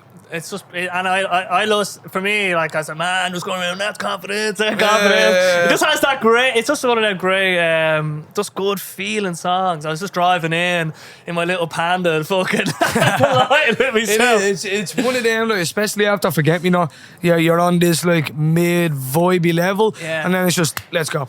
Yes. Let's go. We're in. And then that's the idea of the EP, was to be a roller coaster. Yes. Each track goes up and down, and yeah. Because it's funny how then you go from confidence down, and then it's kind of like the next morning, basically, and the cherry wine, and you're just kind of, the first kind of skit in a way is just, it sounds like you're just waking up and you're like, what am I after doing? Not again. And then you're kind of reflecting on. I recorded it like that purposely. That's why at the start of it, I was going to cut it out and I was like, I'll leave it in like Yeah, the sniff, just like I was like, yeah, I'm only awake and whoa, no. the sniffles are so real. Like. Yeah, it's the day after putting shit up there. Yeah, You know what I mean? It's not a lie. Yeah, it's so real as well. Yeah. So, I was like, you know what? I'm going to keep it for what it really super is. authentic in a way. Yeah, but then I want it to be real. There's a reflection though a little bit is it's like on the family. It's like I don't want to end up like the people around me. Let's say, or like you kind of alluded a little bit. You know, growing up, you've seen people taking particular paths, and then you were kind of thinking you might have done particular things for a while, but you had that realization, I need to do something else in a way. And this song kind of alludes to that thinking a little bit as well. Yeah, 100%. Yeah. Where you're like, oh, I need to, and then there's the one line I liked is, well, a few lines really. This is a horrendous line because for me, my dad, unfortunately, like he was like a smoker, like so, like smoked my way to cancer, smoked my way into cancer. Smoked my way to cancer, alcoholic borderline. Yes, alcoholic borderline, because and it's terrible. Cigarettes is it's just a terrible one because my dad, like he had a terrible life, so I don't really begrudge him too much. Like he fell into whatever habits, but when I see people smoking now, because I seen him at the end, and he kind of sort of disappeared. That shit's fucking low, isn't it? Yeah, what's going on? Yeah, Find like, out. I can feel Let's that go, in my chair. motherfucker! Can you feel that in your chair? Yeah, a little bit. I can feel that in my chair, man. We're not doing anything bad, I swear. That motherfucker's low, man. That'll pick up, but yeah. So just on, but yeah, just seeing somebody actually smoke themselves to cancer in a way and disappear. I was just like, because as you're out and about, and you don't think every cigarette's kind of leading you somewhere in a way. But I think if you quit before you're like 30 or something, maybe you're fine. But even then, it's like you forget what there could be the potential outcome of just this, and then drinking yourself to become an alcoholic. You fall into these patterns, and these patterns just they become invisible to you. I fell deep into them. Yes, Really, really far into them. and you're just in them. Yeah, I got bad. Like, really bad. Wow. To the point my own mother had to get me arrested from the house.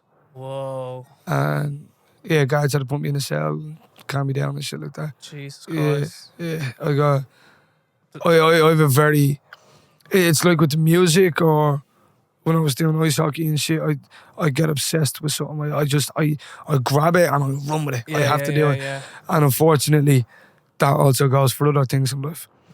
You can't split your personality between what's healthy and what's unhealthy. Exactly. So, yeah, I got very loose at times. Yes. And it's like I'd go out with the boys and they'd be like, right, I'm doing this. And I'd be like, no, we're doing all of it. Yeah. We're doing it all, blah. And then I felt like I was an asshole as well. I'd be that dude. I'd be like, don't be a pussy, do the rest. Okay. Come on, motherfucker. Come on, we're out. And that got me in some bad places and predicaments. And but I didn't just develop it on my own. I grew up with people like this. Yes. You know? And like as you said, you don't want to begrudge because they didn't like choose to take that path.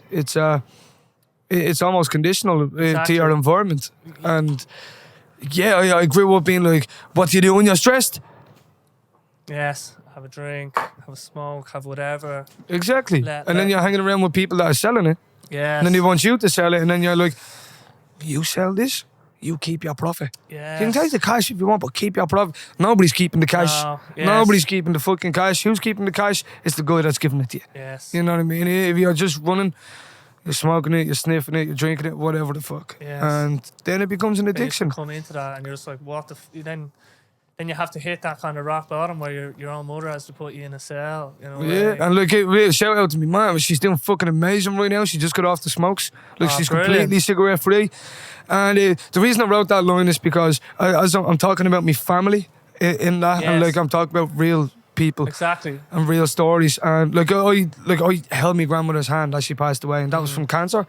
And up until the day she died, she continued smoking, and we tried to get her off, and even the doctor, she was like, sure, I have lung cancer.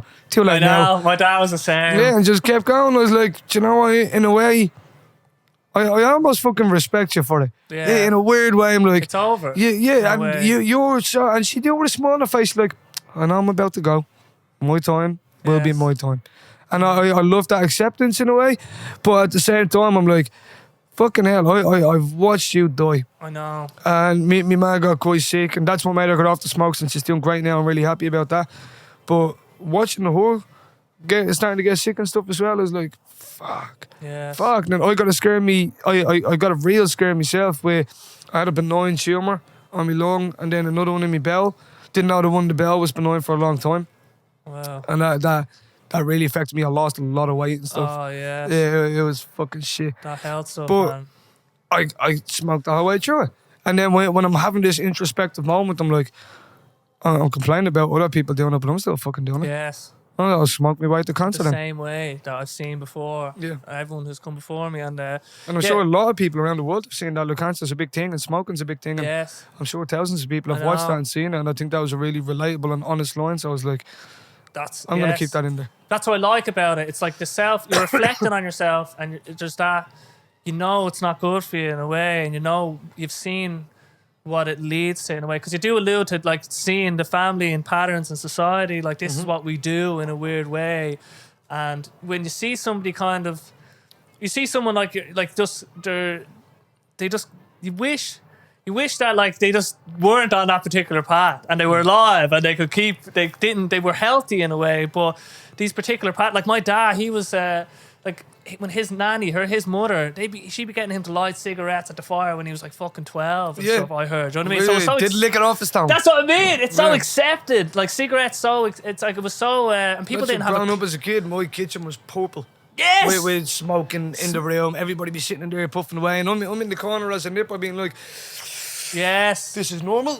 This is so You know what I normal. mean? And like that was when before the smoking bans, before anyone started thinking about cigarettes. And nobody even fucking knew at the time. Yes. That's the crazy thing. Like, Everyone just thought it was grand. When my mom was a nipper, there was still signs in shops saying smoking is good for pregnancy. Yes. Like, that's fucked Good up. for pregnancy. Yeah. It was like player. Make sure you have your It smokes. was like player. I still remember. I'm pretty sure she has a photo of it somewhere. It's like players, not John players, the players with this. It's like the Board's Eye fella. It looks like him, and it's a long packet of cigarettes like that. Me nanny used to smoke them all the time. I know the ones, yeah. Yeah, them ones. And it was like players, great for pregnancy, and something else. They're great. Yeah, you know what I mean. And I'm like, what? Like this is what we had only 20, 25 years ago. Yes. So yeah, I'm not surprised people these days are hooked on this shit. Exactly. So it's not surprising. And slowly we're getting to like these boxes and the colours meant to be discussed and on the pictures and blah blah then blah. after that. I think it is slowly working though, because I do know a lot of people now that are like complete non-smokers, and Yes. I'd say there's way less smokers now Yes. than there probably ever has been before. Oh, 100%. Yeah. Yeah, and I think it's You know, something. while you're saying that, I'm just going to grab an ashtray. Oh, brilliant! Yeah, you go ahead. Yeah, like that. Oh, Sponsored by fucking. Now that we're talking about it, I'm like, I need it. Yeah, it's just your mouth is just salivating thinking about it, which is hilarious. But it's even when we have these we talk about the potential downsides, the death, the despair that could be on the horizon. It doesn't stop us from doing the thing. It's so funny. There's like such a It almost disconnect. pushes you into it. You know what I mean? This is like I can't wait to listen to this, man. Like, I'm not gonna lie. When we spoke a few minutes ago, when I was like, yeah, right, and I'm Andy and acid. Like 2 minutes later, the thought went through my head. Might get some stamps. Yeah, Might it's get been some a while. stamps. Yeah, you know, it's been a long while. Yeah, It's been yeah, like yeah. fucking at least a year. Okay, Yeah, yeah. I thought I wouldn't do it often. I'm not. I don't. Yeah, I'm not that type of person. Just when I feel it, I feel it. Yeah. You know. But yeah, just on then, and just another line about sort of this kind of thing where you won't find. You kind of have this realization you won't find the answer in a bottle or a bag. I think is the line. Yeah. Something similar to that. No, that's it. Yeah. That's it. You won't find the answers in a bottle or a bag. Yes, and it's so true because when you have these, I've come through different vices. So my vice now is food, let's say, right? So if I have a bad, stressful time, or if I'm feeling down, I'll overindulge. I'll buy like fucking loads of donuts. I'll just go, man. It might seem like not as bad as drink or whatever, but I still feel like I feel pulled into this, like it's like a trigger in a way, and I never feel good after it. I never feel good. I just feel worse in a way. Kind of like Asian culture in a way, man. I think a lot of it is cultural. But yeah. In Ireland, yeah. we turn to drink, and Asia, they turn to food. Yes, exactly. So we all have our these patterns, let's say, whatever they might be, but the answer, it's never in that thing. You're just filling a hole that's with nothing. Yeah. You're just putting it, basically it's a hole, it just goes through it, and it doesn't do anything. Yeah, it's true. It's like I said earlier, putting a plaster on cancer. Yes. You can't do it. And that was kind of the meaning behind the EP. It's like we need to learn how to deal with our emotions properly. Yes. Don't just fall into a trap of, I'm going to run with comfort. Yes. You know what I mean? So it is interesting, just as an aside, because rap, let's say, or hip hop, like I think, well, I'm not really sure of the history, but like let's say Kanye West, like 808 and Heartbreak, like because he came out with that as a hip hop artist and speaking emotionally for the first time, like he kind of gave rise, maybe I'm not really that well versed, but the likes of Drake and stuff, like it kind of allowed people to kind of talk about love. It paved a new direction in hip hop. Yes. Hip hop came from. It started during the disco era. That's where hip hop artists came from. It was disco at the time in New York. And there's great documentaries on it. And then you'd have these new school, like small time MCs. It was back when B-Boys and shit was a big thing. And you have people like Beastie Boys who done some shit and stuff. But yeah, it generally came from the New York background, and slowly it got more into production and scratching first. That's where the likes of Grandmaster Flash and stuff came from, and yeah, the famous crayon shit and stuff. But then it got to this point where hip hop became this thing in certain communities, like it's of course like fucking Compton and shit, in certain communities where it slowly became gangster rap because of the type of people that were getting into it. But these were real gangsters. These were real G's. And then people found that to be cool. So then that became a big thing. And it was people like Kanye, Mac Miller, even some of Tupac's stuff and a lot of Nas's stuff. Nas was like one of the first rappers that spoke, not religiously, but he was like, I can feel the devil on my shoulder and the angel on the other one. And it was these people who started making it more conscious. And for me, like Kendrick became the king of it ultimately, but the transition has been beautiful, and it is thanks to people like that that we can now.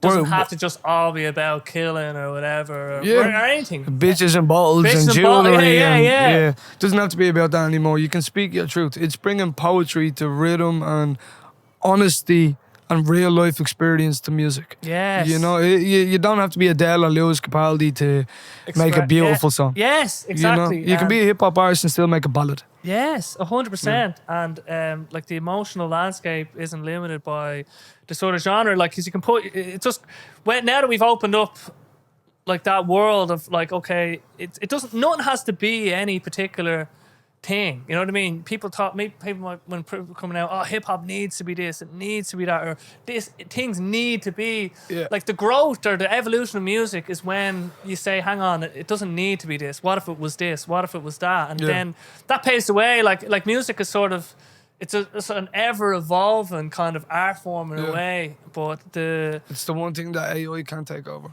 Yes, and in a way, the AI. So I've thought about this a lot just with AI.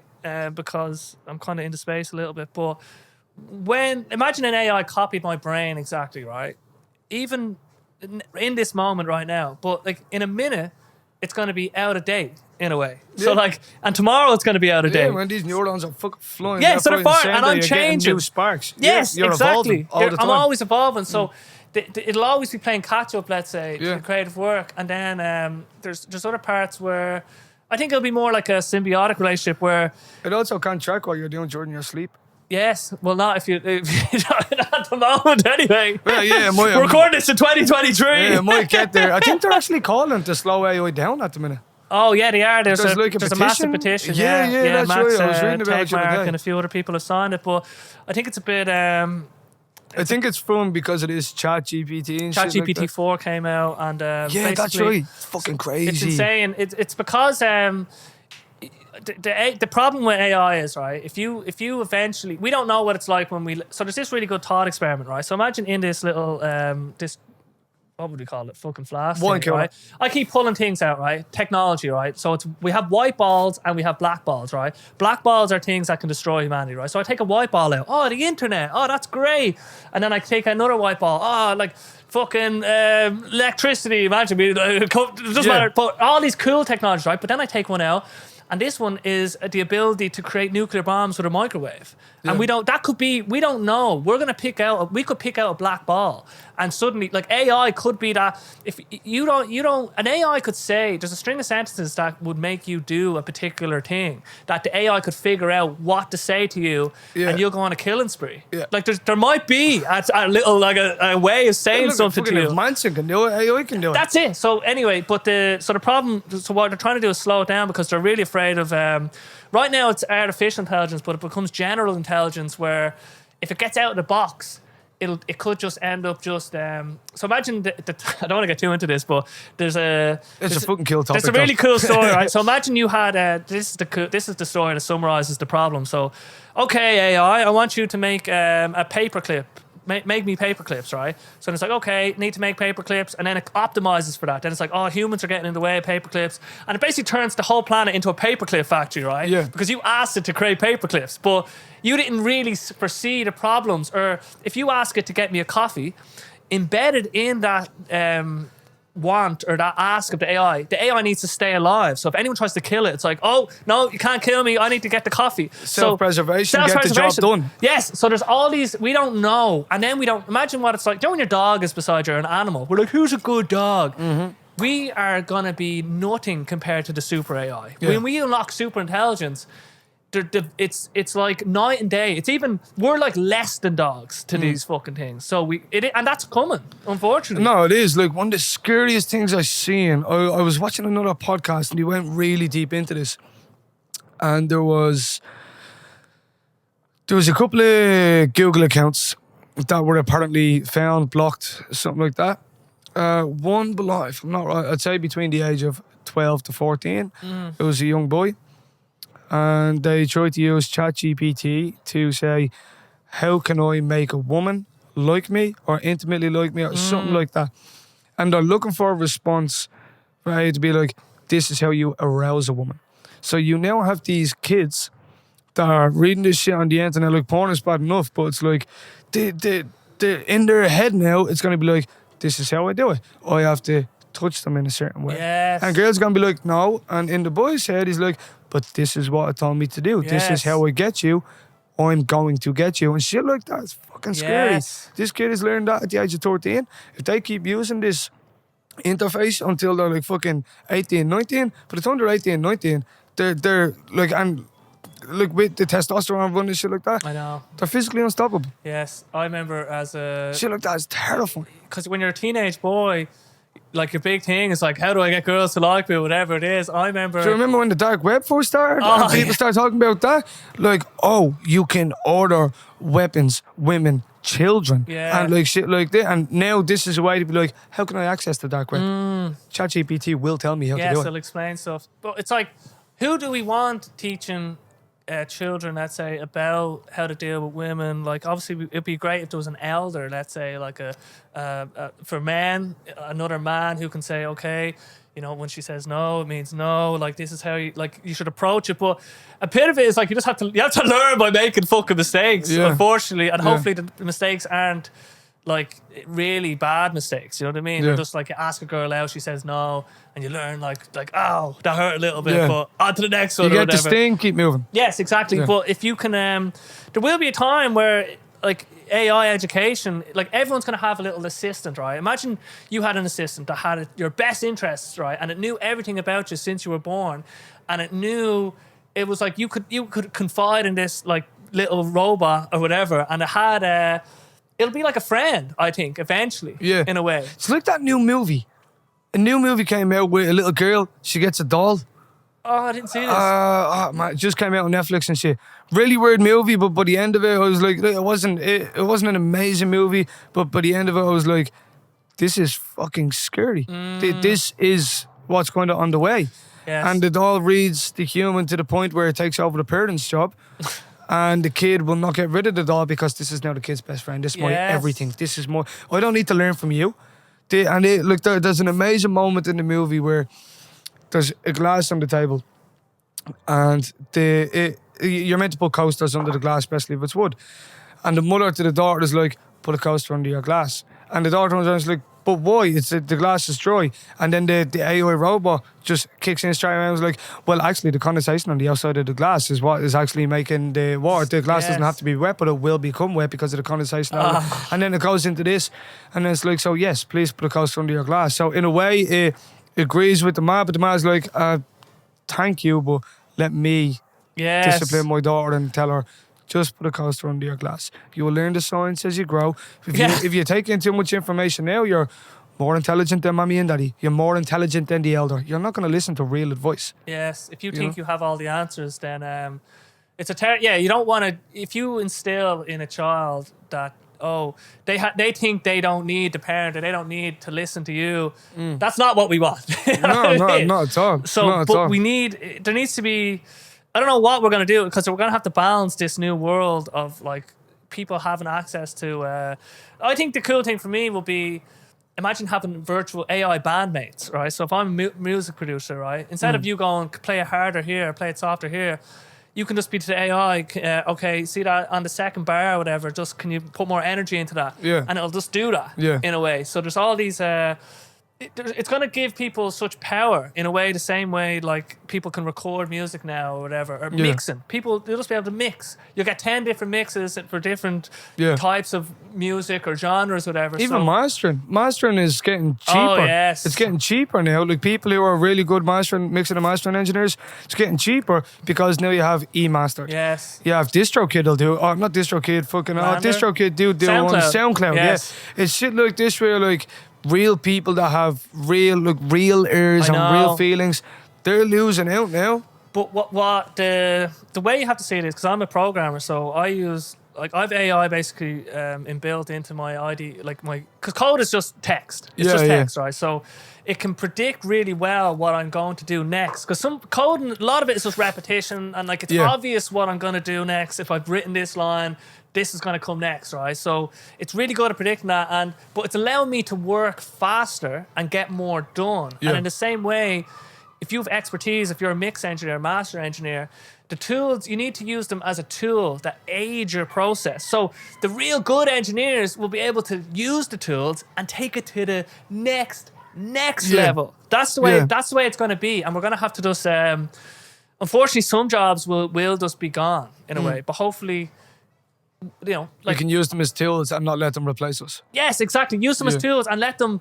Imagine we all had little assistants, working for us, or coming up, read this verse for me here and tell me if there's any grammar mistakes or tell me what you think of it, or just give me a second opinion, like a friend or something. Yeah. So there's all these. Anyway, it's going to be a strange kind of cool world we're coming into, but we're going to bring it back to the EP. Cool. It's funny because EP, I keep thinking Electric Picnic in a way sometimes. But I love this other line in that Cherry Wine song.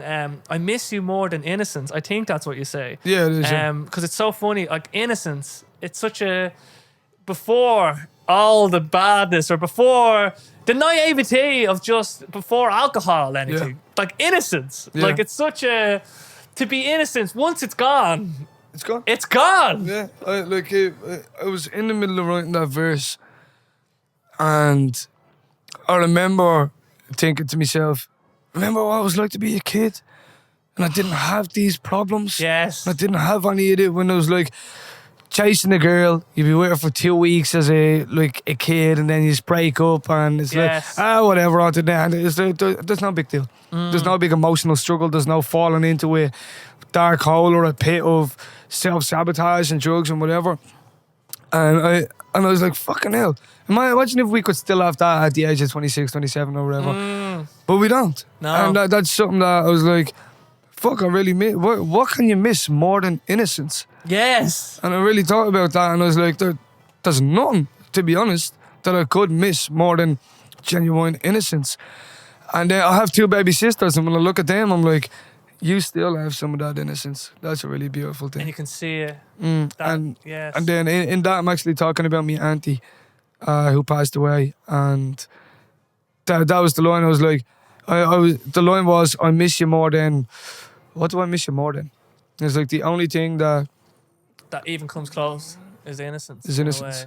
way. Yeah. Yes. Yeah. And it's such a power. It's just one of these ones where you just think about, okay, what does that mean to miss innocence? And then it's kind of that as we move forward in life, like the nostalgia factor, where it's like, oh, we want back to the old times. Like I think a lot of this sounds a bit fucked up, but let's say there's this guy Stan Graff, and he did these studies on like people like golden showers, like getting pissed on, or choked even sometimes.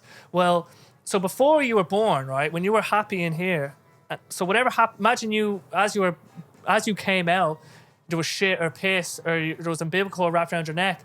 So people, the time before that was peaceful, in the stomach, nice and chill, and then it became chaotic. Yeah. So people, it's kind of like they want to go back to that point before it became chaos. But that's the real innocence. That's really interesting. Yeah. That's really fucking interesting. Because because that's the moment where that's the real moment of I'm lost. just thinking about some people I've met along the way, and I'm like, oh, so that's why you wanted to be what shit happened on. to you. You know what I mean? Oh man, I'm gonna text so many people after this. But it's an interesting concept. But that one to go back to that. Because that's the real innocence. Yeah. Like there's nothing. There's no outside world. There's no pain. There's no even eating, breathing. Like there's no morals or anything. Nothing. There's none. And then it all changes. So all these kind of. But anyway, I'm not saying that. I'm not fucking saying that every instance it is. But it's just an interesting idea. I thought. Yeah, that's it. That's different. What's that dude's name? His name's Stan Graff. So he did. Write his name down, He has a that's book. pretty interesting. It's called it's a really good book. But he gets into loads of esoteric stuff. He pioneered psychedelic research in Sweden. He was the first person to use acid. I know. Who Anyway, this guy but is. so never mind. I know he's who this guy is. So he's hopefully you'll be able to listen back to the podcast and find out. But he has loads of really interesting stories with clients with acid, and even speaking like to people like who have passed on, and these strange synchronicities. It's really all like you're just. I'm very open-minded. I'm radically open-minded. But I can't say things for definite. But I'm still open-minded to stuff, and I won't shut things out. I'll be like, oh, okay, what is he on about? Yeah, I'd be pretty similar myself in that regard. And I think Nietzsche had this great line, whereas the artist shouldn't. It's something like this anyway. I'm going to give it the Basil Breen interpretation. But the fucking thing about... the artist can't... There's no point in... Why limit yourself to reality? As the creative artist, like, why limit yourself to thinking that this world is what it is? Why not... Like, if you think... Imagine I thought this was my lucky pen. And when I write with this pen, the songs are fucking brilliant. Yeah. And that belief...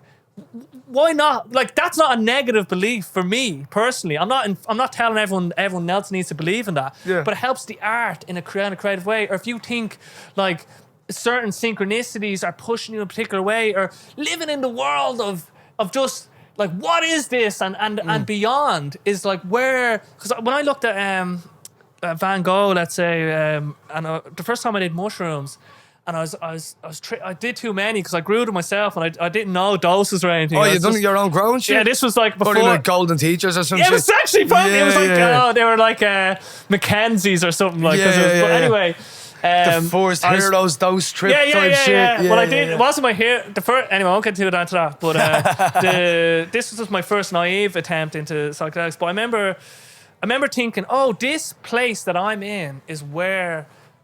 Like the art of Van Gogh came from. Like it's all from the realm that I'm in. It's like a plane. It's like a plane. Yes, that plane is like where we're pulling. It felt like anyway. That's where we're pulling from. So I'm not interested. I'm not going to tell people how to live their life or I have it all figured out. But I don't mind if I live in a world that is beyond.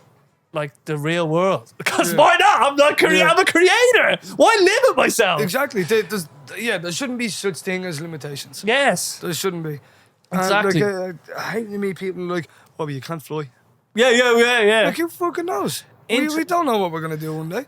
We really fucking don't. Yes, we've no idea. Yeah, have you ever played the fucking new PS5 for your shit? Like, come on, man. I can't wait for that, man. It's amazing. Oh, wow. It's amazing. One of my best friends, Colin, he actually works here.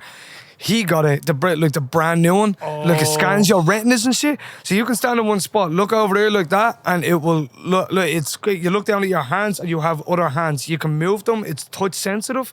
It's fucking insane. There's one game you play drums.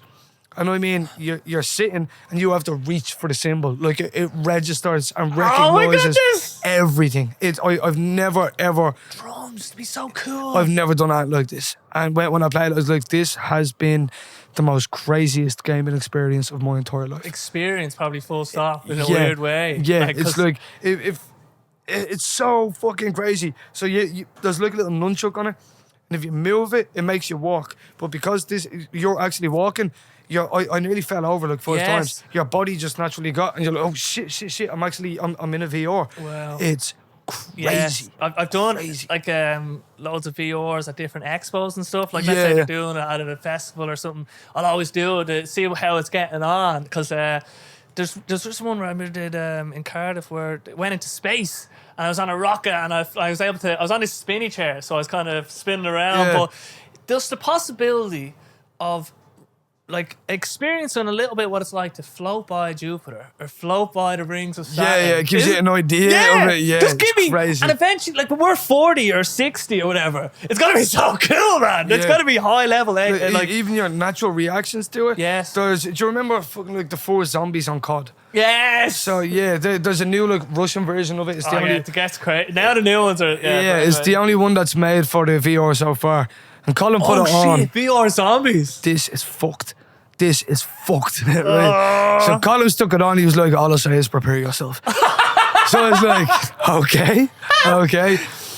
So we stick it on.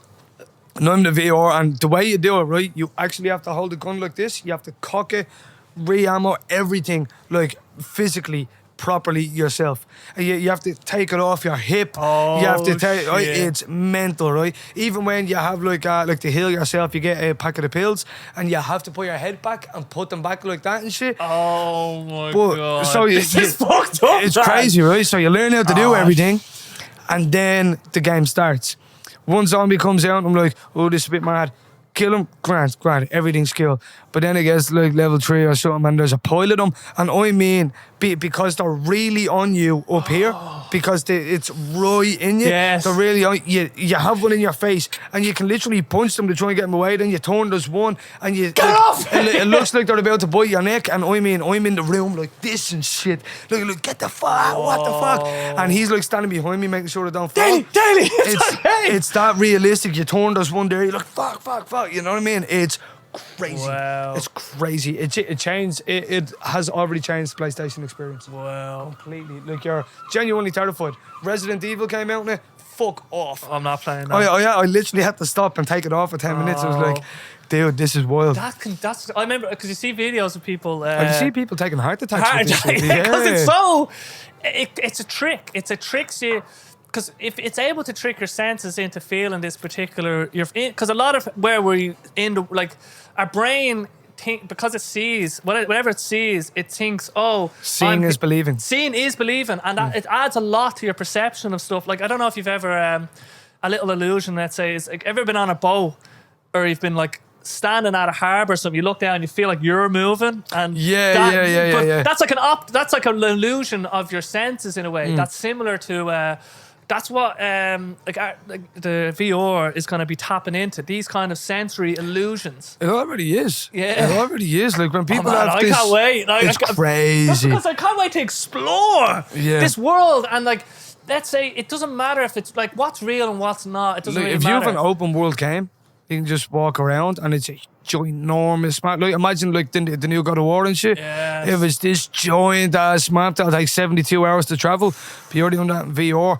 I mean, you are living there. Yes. You are fucking every living step. there. It's crazy. Like even when you close your eyes, it closes its eyes. I see, because one I was looking at was GTA 5. And because I love Grand Theft Auto, I'm definitely gonna. I haven't played PlayStation in a while, but when the new GTA, when it ever comes, I always Google it every couple of weeks. Even GTA 6. Is it coming? Is it coming? Shut up, man. But anyway, it was VR in GTA, and it was very weird. They were just shooting somebody, and I say that's going to be a bit fucked mad. Yeah, because it's going to make it too real. When the graphics get even more close to like realism, that's fucked. Yes. It's going to be like, I'm putting bullets into this person in a fucking weird way. Whereas And the controllers and shit, the shake, like as you pull haptic the trigger, feedback, yes. it'll recoil. Yes. And you can hear this. You put these earphones in, they're connected to the VR. You can't take them off. You put the earphones in. I'm not joking. This sounds like the Matrix or I'm something. not Like, joking. That's what it feels like. You put these earphones in. If Colum's standing next to me shouting, I cannot hear them. The noise cancellation and everything in the game. Oh man, that's too much. When you're walking, if you step on a twig, you hear, and it's like, oh shit. It's really, really absurd how far from the last VR to this one. It's a leap. Whoa. It's a major leap. I you need never a came across. minder or something watching it. Yeah, no, you do. I would not. There's certain games that I genuinely It's like would the not new play on my own. psychedelics. Yeah, but it kind of in a way. Yeah, like, yeah. If you were to take fucking acid, Oh, no, shrooms, no. and then put that on, goodbye reality. I say when you take off the thing, it would fuck up your brain. Yeah, you'll freak. If you're playing that shit for long enough, you take it off, you're like, oh my god, I'm still here. What the Jesus. fuck? Yeah, it's that fucked up.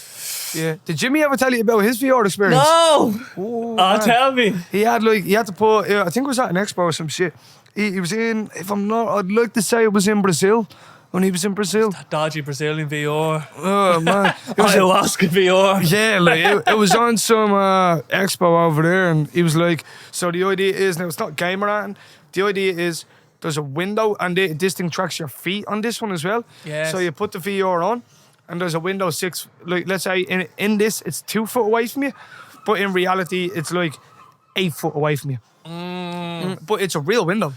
Like you're standing in front of a real window with a gap in it. So if you walk too far, you will fall out. Oh shit! And it's like on a fucking 15th story of a building or something. Oh. Yeah. So the idea is will I take the extra step? Even though when you lift it and it's like from here to the wall, but when you put it on, it's right here. Jimmy said that he went to take that just one step. His brain knows that it's at least 10 steps away or so. He could not take one step. I know. Because he's like, I genuinely, my brain would not let me take the step. He's like, I was convinced. Really believed if I take that step, I'm a goner. Yes, I had a similar. The Shard, like, is it's like the tallest building in London, I'd say. But they had a VR experience at the top, where when you put the helmet on, you're still in the same room, the same building, but all the bricks, everything melts away. So you're just on this construction of the thing, right? And you have to walk across this beam, and you're allowed. They tell you can jump off if you want, right? And there's a video of me, like, they can give you a little stick. You're walking across this stick, and I'm like, will I jump? Will I jump? And they're like, you can jump if you want. I'm like, and I jump, right? But I'm in the video, it's like I'm jumping off something that's like an inch. Yeah. But and all these kids are getting on. They're just jumping off for the crack. But I'm like, man, I can't. That was my first experience of, oh wow. Like, I'm on top of a building. It feels like I'm on top of a building. And the scariest thing is, if people can do it in VR, how long until they believe they might be able to do it in real life if they practice enough with a headset? Like, did you ever like the documentary The Man on the Wire? Oh yeah, this is a bit the Twin Towers. Yes, between the two skyscrapers. Yes. And he has no harness, nothing. Yes. Like, to sneak in and stuff. There was no VR used for that shit. That's somebody who has practiced tightrope walking their entire fucking life. You do VR for 3 weeks and you get 100% level complete. Sorry, Jesus Christ. I can do it. Wait until I show my mates that I can tightrope between two buildings. Then you're dead. I've leveled up in the video game. Yeah, you know what I mean? That's it's like, nuts, oh man, but I've done it on the boss level. I've done it on level 10 or whatever. Oh man. Well, anyway, the VR stuff, I'm looking forward to it, but we're going to have to... I have to get back to it because we need to start drinking some lemonade. Because the first note I have about this, because you mentioned something about the piano players. I love the piano on this. It has this like rolling kind of. I can't really think of the top of my head, but solo done it on a MIDI. Oh no way! I was like, is that a sample? 16 piano? key keyboard. Ah, brilliant! It's lovely. It has it has a kind of like rustic feel in a way. Like, and we play it live, so that's played live now with the band and shit. And Gav smashes it. It's so cool. It's so cool. It's just looping it. It's just brilliant. Yeah. But that was the first bit that kind of stuck out to me. It was just that beat, like, it's a beat and a rap beat, like, I remember hearing somebody. They heard rap for the first time. They're kind of this classical music person. They thought there's not really much happening in terms of like harmonics or changes and dynamics. But it's like listen, you're listening to the music, but listen to the words are what the rap is about. Really, Yeah. it's the verbal like gymnastics, like the melody. Yeah. But you need if let's say we're jamming. And if I keep changing random fucking chords, like you can't get into it. You need something like If you keep the same time scale. yeah. But Joe, did you ever see the Five Fingers of Death? I've done it. You've done it? Yeah. Ah. It's on YouTube. No way. Yeah. I've done it in my bedroom during COVID. So because the beat changes and Yeah. So do you feel that Beat changes 5 times. because it fucks people up sometimes? Yeah, I think I've done 28 different flow styles in it as well. There was this thing that was going around. It was called the Versity Challenge. Yes. And so it's basically a challenge, pick a beat, do whatever. And I was like, and I seen everybody's, and I was like, right, I'll do these all one up. I'll do 5 or 6 beats and just non-stop for 5 minutes straight. Wow. And there's like 28 different flows. But yeah, the Five Fingers of Death is not to be messed with. No, 100%. Not to be, unless you have enough up there. Yes. Just get your practice in first. But what do you so when you say I might understand it a little bit, but I'd love to hear your idea of what it is. But when you're saying you did 28 different flows, what for you is a flow? How would you define? I know it's very hard to kind of pin down, but what are we talking about when we say 28 different flows? 28 different ways of almost pronouncing the words in a certain way and melodies. So it's like one flow, like killing the scene, like I'm in a spree. Daly the ripper that jacket and beat. It's the same amount of syllables. It's the same rhyme scheme. That's one flow. Then it'd be like yesterday I lost my job. Now I'm roaming around with Gisty. I'm a smart, but you can do both of them on the same beat. So they're 2 different flows, but you can do them on the same beat. That's why in most hip hop songs they'll do 2, maybe 3 flows per verse. And I was like, I wanted to up that again. So yeah, because they call it like Eminem. The people refer to it as switching up the style. Like Eminem, he has the song "Rabbit Run." Where it's like, I'm a switch, better quit it, better hit it. Yeah. But a boiling point. Anyway, I'm so white, but I'm a switch, exactly. Yeah. But the phone dipped. I love that song. That's your flow change. So your flow's like think of it like a heartbeat, like a pulse. Yes. Like it's actually the flow changes. And then do it backwards. That's now a new flow. That's a new flow. Yeah. I don't know if you've heard this guy Ren. I love him so much. Hoy Ren that came out 3 months ago. Oh, he's one nasty motherfucker. The fucking because he's doing the video as well and the performance. The performance. Ren. It was all live. Whoa. It was all live. Me and Roywell were only talking about this about 3 weeks ago. We sat here one night. I finished the shift. Me, my girlfriend Kat, and Roywell kicked back, and I was like, I need to show you this shit. And I'd heard Ren, and I love his fucking shit. And then he showed me Hoy Ren, and I was like, what the fuck, dude? Yes. What the fuck?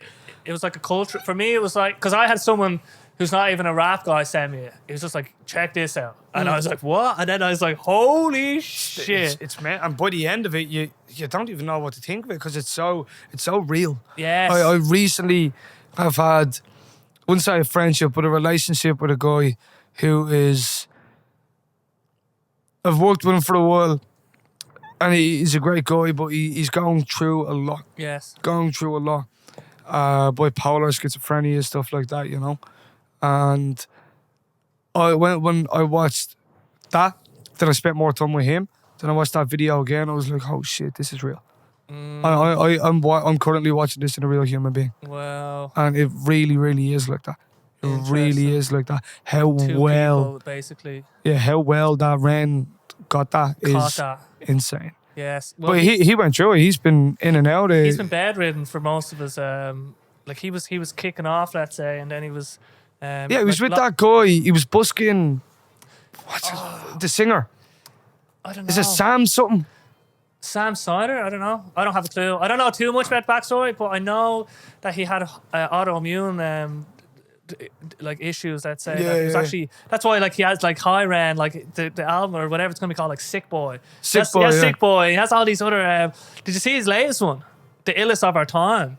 No. Oh, it only came out like the other week, right? Oh shit! No, I haven't seen this. No, this is news to me. This is what you need to check out, man, because he mixes up the flow. Because he does like this, he's like soliloquies, no kind of chorus in a way, but He's very clever. yeah, he's very clever with his wordplay, and but he has like he has a few different flows, and it's very distinct in a kind of way. But when I seen High Ren, because even when he's saying like Plan B did it, Eminem did it. Yes. It's like, but no one's done like there's like a meta kind of thing because he's referencing them too. So no one's done. It's hard to explain, but he's done something new in even in this. Just by referencing them. Yeah. He's doing something new. Exactly. It's nuts. Because he's on top of the next one. He's like one of the most intelligent performer/writers I've seen in so long. And he's actually if you see him singing when he's busking, he's a really good singer. He's incredible. He's an incredible singer, and he's just rapping. He's like, he doesn't give a fuck about his great singing, but at the end, he's like, no, not the man I become. So he does sing a bit at the end, but for me, he's like, do you ever listen to NF? No. NF is phenomenal. He's like NF, but so much better. And NF, I fell in love with Perception, the album. Fucking amazing. Okay. Check that out. And it's all about being in your head. And he refers to his head as a house, and each room is a different demon. And it's really, really clever. But then it's like Ren took that album, that idea, and put it on fucking steroids. Yes. You know what I mean? Turned it up to 11. Yeah, man. He turned it up a notch. And there's one or two tracks that I've written over the past couple of years, and I was like, I wrote something, but I'm like, I couldn't do that. And maybe I could, but it's not to that extent. Yes. That is just, I've no words for it. It's so fucking, it's just amazing. Yes, it's amazing. It just takes you back, and I just listened to it flat out then, and then his newest one, Illest of Our Time, is really good because it's more like, it's like the spirit, do you know the way like Eminem brought out Rap God, like just be like, I'm gonna fucking show you what I can do. It's like this, there's like a spirit of like the MC, let's say. Like when you do your little, I don't want to keep calling it a party piece, but when you do like the fast bit, it's like, that's like the MC, like the battle rap kind of stuff. That's like, me proving that I've sharpened the sword. Yeah, that I've sharp. Look how sharp my sword is. Like, because that's built into the kind of hip hop music in a genre in a kind of way. Oh, without doubt. Because like it's like you have to have that like confidence, a little bit of bravado in a way, and so that's his version of that, the illest of our time. And but it's wordplay. Everything's just kind of real. It's real deep, and it's real. Because I went a little bit deep on him. Because the whole thing is that when he talked in that High Ren song, he talks about like that demon, like I am Lucifer, Satan, I hit all the bad stuff. He goes through it all. But then he's also the good, like I am immortal, like, but I'm also immortal. Like the demons and the angels, we're everything. Yeah. We're not. No. The way he says at the end of that song, sorry for going on. I can't remember the exact line, but I do know, I know the exact part you're talking about too. Yes.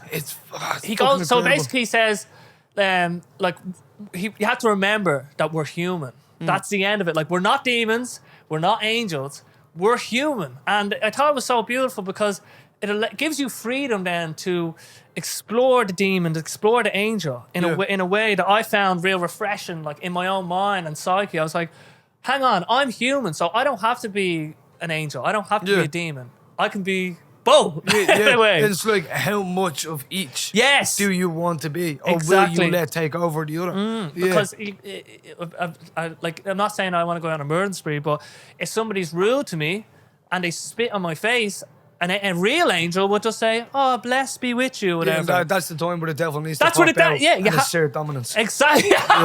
Exactly. Yeah. But you're right. You can't be disrespected to such a high. For me personally, I'm not like say Theresa or whatever the fucking whoever you want to pick. No, man, none of us are. Exactly. None of us fucking are. Like there's even in my own life, there's been so many times where involved in certain things with certain people, and there's violence is never the answer.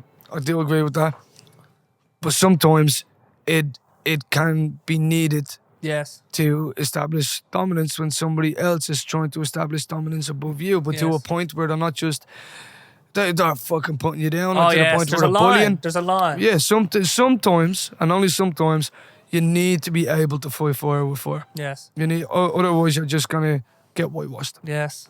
It's when you see, That's it. and to just to crystallize it for people. There's this thing of type of video. It's called like bully porn.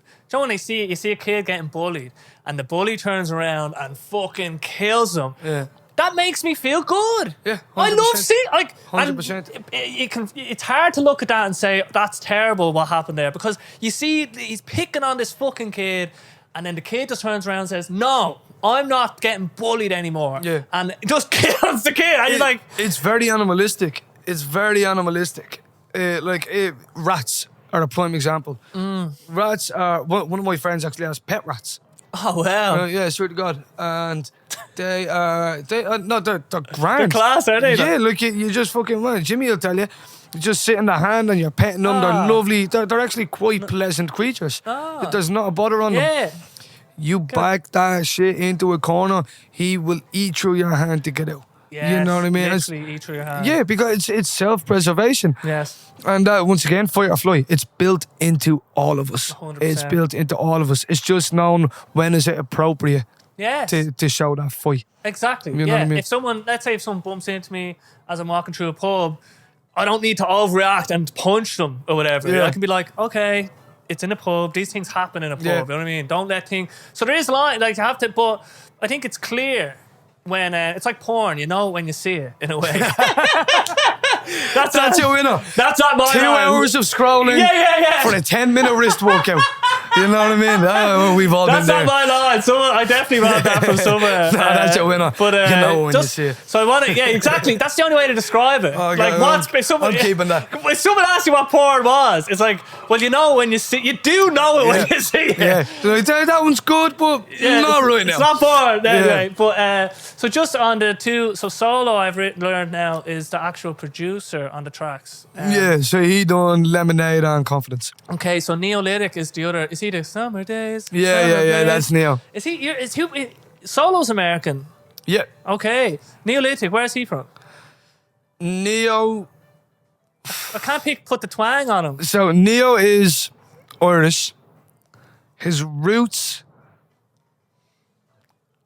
I feel so bad if I get this wrong. I know. I hate when this happens. I know that there is. I can't remember if it's just below the border of into South Africa or if the roots are from Northern Africa. I don't know if I'm thinking about Neo or another person because there's two. And I don't know if I'm getting this right. I think there could be slight Jamaican roots there as well. I'm not 100% sure. I could be. I have two people in my head and I'm like, this one's you or else this one is you. Yes. And I can't fucking remember. Well, look, this was remember. a great effort anyway, right? Neolithic. No, nothing but love. I love you, dude. I love you, dude. Yeah. You know what I mean? These things. But with Neil's phenomenal. yes, his Phenomenal. voice is so it actually is like tastes like lemonade. Oh man, you should listen to his most recent EP, The Life of Nene. It's fucking incredible. The life of Nene. Nene or Nini or it's Okay. Nene, but has an accent over it. I'm not sure if it's French or whatever, but Yeah. Something anyway. But yeah, I'd like that because now I understand it's that transition to after Cherry Wine in a way, finding people that you can chill with in a way, and that aren't going to bring sort of self-destructive behaviors out of you. Is that kind Neo of- has a really, really good energy. Yes. It's impossible to be around Neo There's and a not smile. Yes, it's so fucking funny and brilliant now. Now that I'm seeing the puzzle kind of come together in a way, because confidence, like that fucking, like, get up out of that, like, come on, we're going a mad one in a way. And then Lemonade is kind of the antithesis to that in a way, or it's the opposite, or it's like, it's the transition to the next stage for you personally when you realize after Cherry Wine, like, just because the story, it's so funny that it actually follows such a great story. Or a great flow, like this leads to the next, and When I release all the videos, the end of one is the start of the next. Yeah. you have videos planned or done already, or Yeah. brilliant. And just on, Well, I have the Love Me Now video out. I will be recording. I might possibly do half of Confidence here because I would like to do it with the guys. But when I land in Berlin, okay, one of my best friends lives there. When she was living here, she was our full-time videographer and photographer. yes, So when I land over there, I'm gonna start shooting with her like almost straight away. Oh, brilliant. Okay, so then, just in terms of the picture, because I've seen the pictures like where there's like a hug and then there's a spray painting. What's the story there? Is that part of the video? No, Okay, that's just part of the. that was the photo shoot for the EP. So what I wanted, the idea of it was the front cover is that hug and the forget me not on the back of the shirt. Yes. And that's me. That's actually me, my friend Gemma. She was the first vocalist on the song "Forget Me Not," and then it changed up, and Amy Nason's ended up doing it.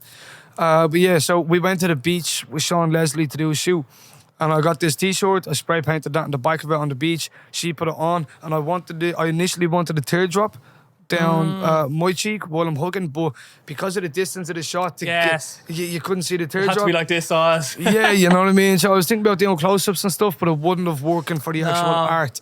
Because what I wanted on the cover is the last hug between us, and then the back, the tracks are in the middle, and I'm on this side walking away and she's on that side walking away. So this the last hug, this is goodbye.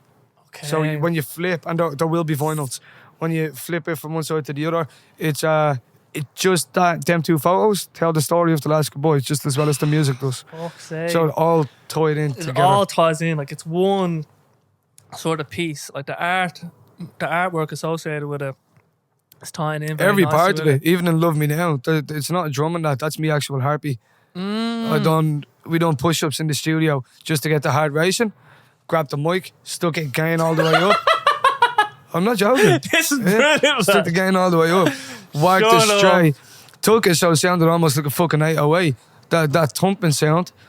And then cut it, snipped it, put it out along the beat. Wow, I had this idea for a song, like haven't put the harpy on it, but that's taking it to the next level. Just like, and it came out like there's a sound, like obviously you processed it a little bit. Yeah. But that's brilliant, like the actual human harpy, because I think that is the beat. The reason why we have beat is because we spend I think 9 months in a womb, And you're the boom. All we hear is beat and noise and stuff, but the beat.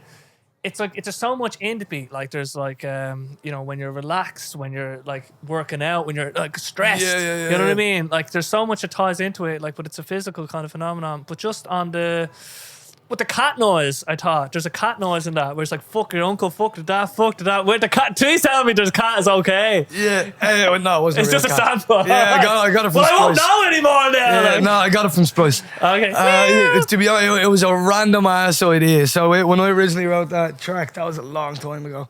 Wrote that track back in like 2020. Well, not that track. Half of that verse was wrote in 2020. And it was like, fuck everyone, your ma, your dad, your uncle, aunt, your kids, your grand, 3 dogs and cat. And then one of the boys in the gaff just went, meow. And I was like, oh wait, if I get that on time, that'll be funny. That'll be brilliant. That'll be funny, that'll be cool. So we got it Splice. It was brilliant. Yeah, I thought it was a nice touch because it just adds that extra layer to it in a way. Yeah. And Lemonade has that kind of vibe. You know, it fitted that song. I wanted it to feel like Anderson .Paak and Corday. What's that mean? I wanted it to feel like them guys. So Anderson .Paak and Corday done 2 tracks together, and they go like Anderson does a line, Corday does a line, Anderson, and it's like they're talking about real subject matter, but the bounce back and forth, it sounds happy, Yes. it sounds fun, but it's So real that subject matter. question and answer that appears towards the end of that song.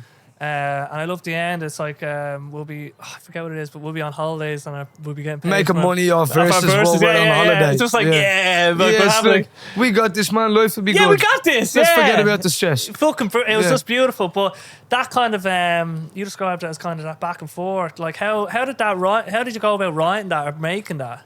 We sat together smoking a blunt. Yes, Quite literally. so if we're doing that now, like let's say how do you like who got what? Just walk me through that process a little bit if you can. We changed it up.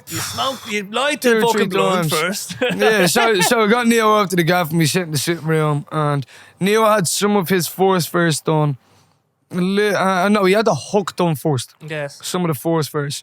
And I was like, look, I have this idea for the last verse. Because I listened to his, I listened to mine. I was like, this is reminding me of Anderson and Corday. I wonder if we can do something like a back and forth. So like, come up to the gaff, we'll smoke up, we'll write, we'll see what we come up with. So we wrote the first line, I'd say about fucking 10 times.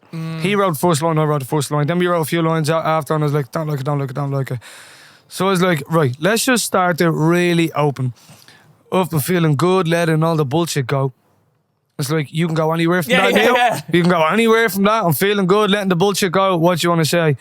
Bro, I know, like, and then I was like, right, that's your line. You sit there, think about possibly your next line, or just chill, smoke. All right, the next line. I've been feeling good, letting all the bullshit go.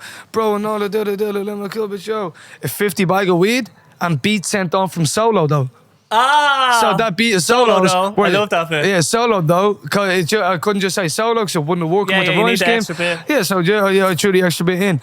So and then we're sitting there literally smoking a 50. So it's like a 50 bag of weed and beat sent on from Solo though. Literally what we're doing is what the track is. Neo, back onto you. Back onto me. Back onto you. Back onto me. Back onto you. And we done it like that, and then it was like, right, how can we end this together? And then that was that last line. It was fucking, we're making money on verses, but we're on holiday, and the both of us said it together ourselves. Yes. You, me. And we literally sat there, one line, your turn. You're done, my turn. One line, I'm done, your turn. And was there any... we done it about 10 times over. It took like 4 hours. Yeah. But that's how you get it to that level, though. Yeah, it took hours. You know what I mean? It's like, all right, we need to go again on this one, or maybe this needs to be better. Because I can see it just from just this conversation and just speaking with you, like, just... how that's like a 4th track I've done the back and forths on. Yeah, so it's like that push to perfection. I was just wondering because when you start collaborating with people, that's where you can lose sort of your control on things in a way. Yeah, or like because like you were saying, people blame this, but you've some artists it's hard to work with. Yes. Yeah, obviously. without a doubt. Yes. Yeah, without a doubt. I've a lot of songs with a lot of people that have never been released for said reason. What makes it hard, do you think? Well, like, it doesn't have to be the whole thing. No, it's like, to be honest, some people are like, yeah, no, I'm happy with what I've done, that's it. I'm like, I think you can do it better. Yes.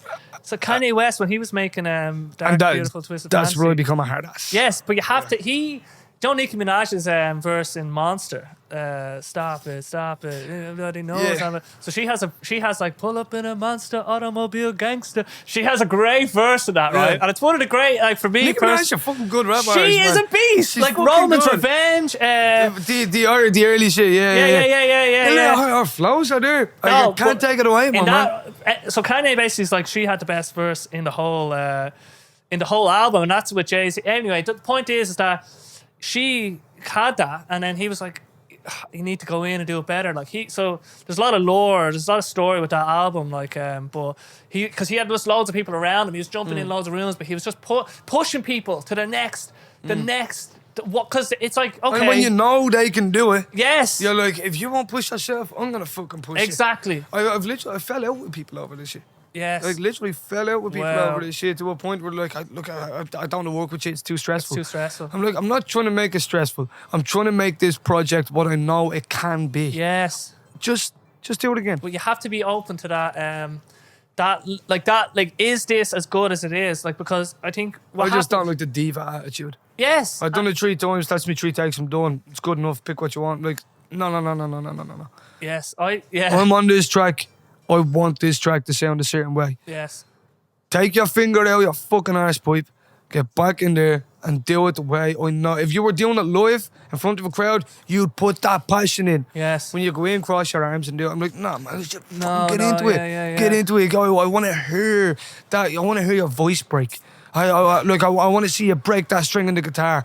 Fucking, like, rip the skin on your snare. Well, look, whatever the fucking is, do it to make it be what it can be. Be the best artist you can be at all times. Don't just, my job's done. It's not a job. This is your passion. And, like, if you think it's hard because you're obviously like, this is like, you're at go, like, we're going to do this as good as we can or whatever. It can, I say, like, when people aren't on that wavelength, like, when you, because, like, is there a way, because some people, I don't know what it's like to collaborate too much, but even myself, I do every part of the song 10 times at least, and then maybe more. You know what I mean? Because I need to try get the take that I'm happy with. Whatever. Every song in the EP was re-recorded over 18 months, at least 3 times from start to finish. Yes, I've done a few of them as well, because it's just like, you have to, if you want, you can, you'll never achieve super perfection, but you might as well try.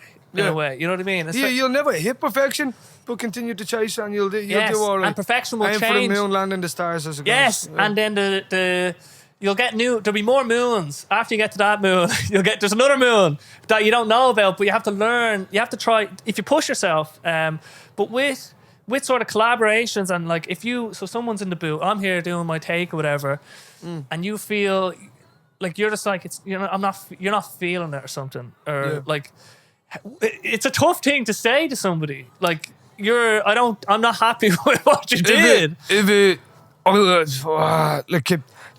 is what I mean about being a hard ass. I know that it can be difficult to say things to people, and I get that people have feelings and all that shit, but I'm like, right, if you're like, I'm working in a bar, you're in a bar, you don't make that cocktail well, your manager is not going to come over to you and be like, look, I know you can make it better. Yes. I'm like, what are you doing handing that out? Get back behind the bar, remake it, put it on their table and apologise to them. Don't fucking do it again. Yes. You know what I mean? That if you want to call this, that's fine. if you want to call this a job, fucking treat it like one. Yes. Treat it like one. I'm not going to push your foot around you. I am not going to do that. You're an adult. You're a big boy. You're a big girl. You've been on the music scene for a long time. Yes. You think I'm being cutthroat? Wait until you get to a level where you're talking with labels and all. Yes. Then you'll understand what real cutthroat fucking is. For now, do us both a favour and just be the best you can. Yes. I will be a hard ass. If I need to be a dick, and then when you take that amazing take, you walk out of that booth, I will be the first person standing there to wrap my arms around you and be like, I love you, thank you so much. Exactly. And then I'll have to fucking crack with you. But until then, please, please, please, just fucking do it. If you ask me to come to your studio and lay a verse, I'm not leaving until it's perfect. Yes. Treat me with the same respect. Treat this project with the same respect. Yes. And thankfully, everybody on the EP, bar from a couple of people that aren't on the EP anymore that used to be, because once again, the work ethic wasn't there. So it was like, I'm sorry, you were great, but no, done. Yes, Done. And there's been 5 people taken off it because of that reason. Interesting. So Love Me Now had 4 or 5 different vocalists. Oh my goodness, man. Yeah. I'm not joking. Like I'm very straight about it. Yes, but I love, like, straightness is what you need, because if let's say if you're not happy with it but you don't say anything, that's actually worse. Like, because 100%. what's the point in even, like, laziness? You're just lying to me then. You're actually lying to me, right? Like the amount of people that are like, oh, look, it's my mate's birthday in an hour. You know, do you mind if I run? Yes. Like, what do you mean? Run fucking where? Yes. You're working right now. Yeah, It's a birthday. You commit to this thing. Yeah. Like, I think, and I think with music or anything else, we need to, like, if you're willing to put in the work and if someone's being honest with you, and you need to take it as constructive in a way, you know what I mean? And, like, not think what I did is already the best, or Constructive criticism. Yeah, exactly. Because if you and then, like, has there been moments where you've had to listen to people say something about what you've been doing? Oh yes, Adam. Okay. Adam McNamara. He is the godfather of this EP. Brilliant. And when I mean he broke my balls. Yes. Oh, dude, man, there was times when I was like, Adam, I'm pretty happy with that verse. I actually kind of like it the way it is. And he was like, yeah, but just come over and do 3 more takes for the sake of it. And I was like, you really want me to get 2 buses to Glendalkin just because you don't like the way I had a breather, but I think it suits. It's like, yeah, well, just come over and do it. And Adam done it. He doesn't do it like me in a way where he's a hard ass. Adam does. I love the way he does it. It's a term that I used to use in sales. I used to be a sales manager, and it's a term that we used to use called. It was the 3 B's: build, break, build. So what you do if somebody's not doing the greatest job, instead of demotivating them by just giving out to them or telling them off, you'd be like, look, you're doing a good job today, but that's your first build. Yes. Then break. Here's the way I think you can do it better, and I think it'll benefit you if you do it this way. And then that's breaking them down. They're feeling a little bit anxious. Oh, are they not happy with me? But then you go, but you are doing a great job, and I just want to just see you doing the job a little bit better. That's all. Adam does it that way. I mean, he's like, no, man, it's great. But it can be better. As soon as he says it can be better, it's like he's testing me, and I'm like, all right, I'm on the way. And you it know can what I mean? be, and if you know, if like, I know he's 100% right. It's been better because of it. Exactly. It was a blessing to have him. That's brilliant, and but it's good that you can see. But you can see as well in how he approached, like maybe there's something like that you can take away from his approach. Then, like, do you think that if you were more like his approach with some artists, they mightn't have been. Oh throwing yeah, their no, fucking thing. it always starts there. Yeah. It always starts there. Okay. But they'll say no. Yes. But they like you always try to build, break, build, and like I've been working management for a long time. Like even in here, between myself and the other management, we have 24 staff under us, and are quite a young staff force. You have to find a way of what's the word, disciplining people. Yes. In a polite manner where they learn, not just get afraid of you. Yes. They're afraid to make a mistake in front of you. They should be confident making mistakes in front of you. Yes. So I do that with all artists, but not all artists are open to that. A lot of artists would be like, yeah, but like I'm busy next week. Like I have a date with him, and then I'm with them, and then look, I told the girls to get the nails done with him. Like, yeah, look, you have 10 fingers. You can get your nails done over 365 days. I have paid X amount of money to bring us into this studio, to use this fucking equipment, to pay these people to come in and engineer it. I'm asking you for 6 hours of your time, come here. Oh yeah, maybe. But can you not just use the last take I done? Like, I get your last take is great, but I know you can do it better. Yeah, but why can't you just use that? I don't understand. Like, and then, like, are you going to pay for my travel and my food and my? All right, so now you want to be a celebrity? Hey, you want to be? Do you want me to get you a limo? Yeah. Look, come on, just get in and do the fucking job. You know what I mean? But if you want, you need people. I've noticed with my producer Rob, like when I notice the mistakes or I notice the stuff, and I know I have to say it. Like if I don't say it, then things are going to go by. So everything that came up, I just said it. I had to say it. But he, like, because he wanted the best thing as well, he listened and he pushed. Then he pushed me, and we both pushed each other in a way. Because you need people if you're collaborating, and it's hard because, especially in a project like what you're doing, there's so many people, so many different puzzles. It's a big ass team. Yes, a massive team. So you're dealing with all sorts in a way, and you need to get all people on board of like Rick Rubin has this really good idea. So imagine you're in a room with people, and everyone, all your purpose is as a unit is to make the best thing that you can make. It doesn't matter who comes up with the idea. Become one single organism. Exactly. But so it's not about, I came up for the color of the logo. It's like, no, you were in the room, and because we were like together, we all came up with it, and you came up, and it doesn't matter that you did it. The unit came up with the best color, let's say, or the best hook, or the best whatever. So if you get into that mindset of we're trying to create something here that's as good as we all think it is, and like because you had Adam, let's say there's a part where when you do it and you're like, you know that you could do it again, but the effort is pushing you away. But you need that person to say, you know what, like you could probably do it better. Yeah. And you're just thinking in your head, fuck, I have to go out to Clondalkin. I think that was one of the things that I got really lucky with the people who are on the EP now. Yes. And the way it turned out, like Neo was great with it. Like we re-recorded Lemonade a couple of times, and like Neo, even from home, like we got on to him and be like, look, think you can chase this bit, think you can do this vocal a little bit better over there. And Neo's like, yep, no problem. Within 24 hours, I have new stems. Wow. You know what I mean? And like, it saves him coming over because he can record from home, which is handy. Brilliant. And he just kept sending stems. But I mean, as many as we needed, he sent them. Yes. He sent them. Amy came through to the studio. She smashed it out of the park with Adam. She was like, look, anything you need me to do, I'll do it from home, or I'll come back to the studio or whatever. It was like fucking savage. Wax boy, we just got lucky. They just they just smashed it in one go.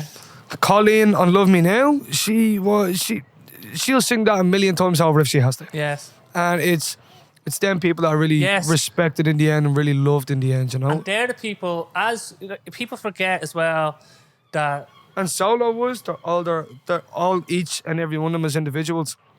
Amazing artists. Yes. Amazing artists. So like you could, like over these 18 months, well, people have come and gone, but now the people that have been a part of this project, like people forget that life is long and that we're gonna work on things throughout. And so if this goes well now, it's a marathon, not a sprint. It's a marathon, not a sprint. And your reputation with people, and like that's gonna last forever potentially. Like there's people, let's say, that you'd work with now. It's like I don't need to waste time with that person anymore.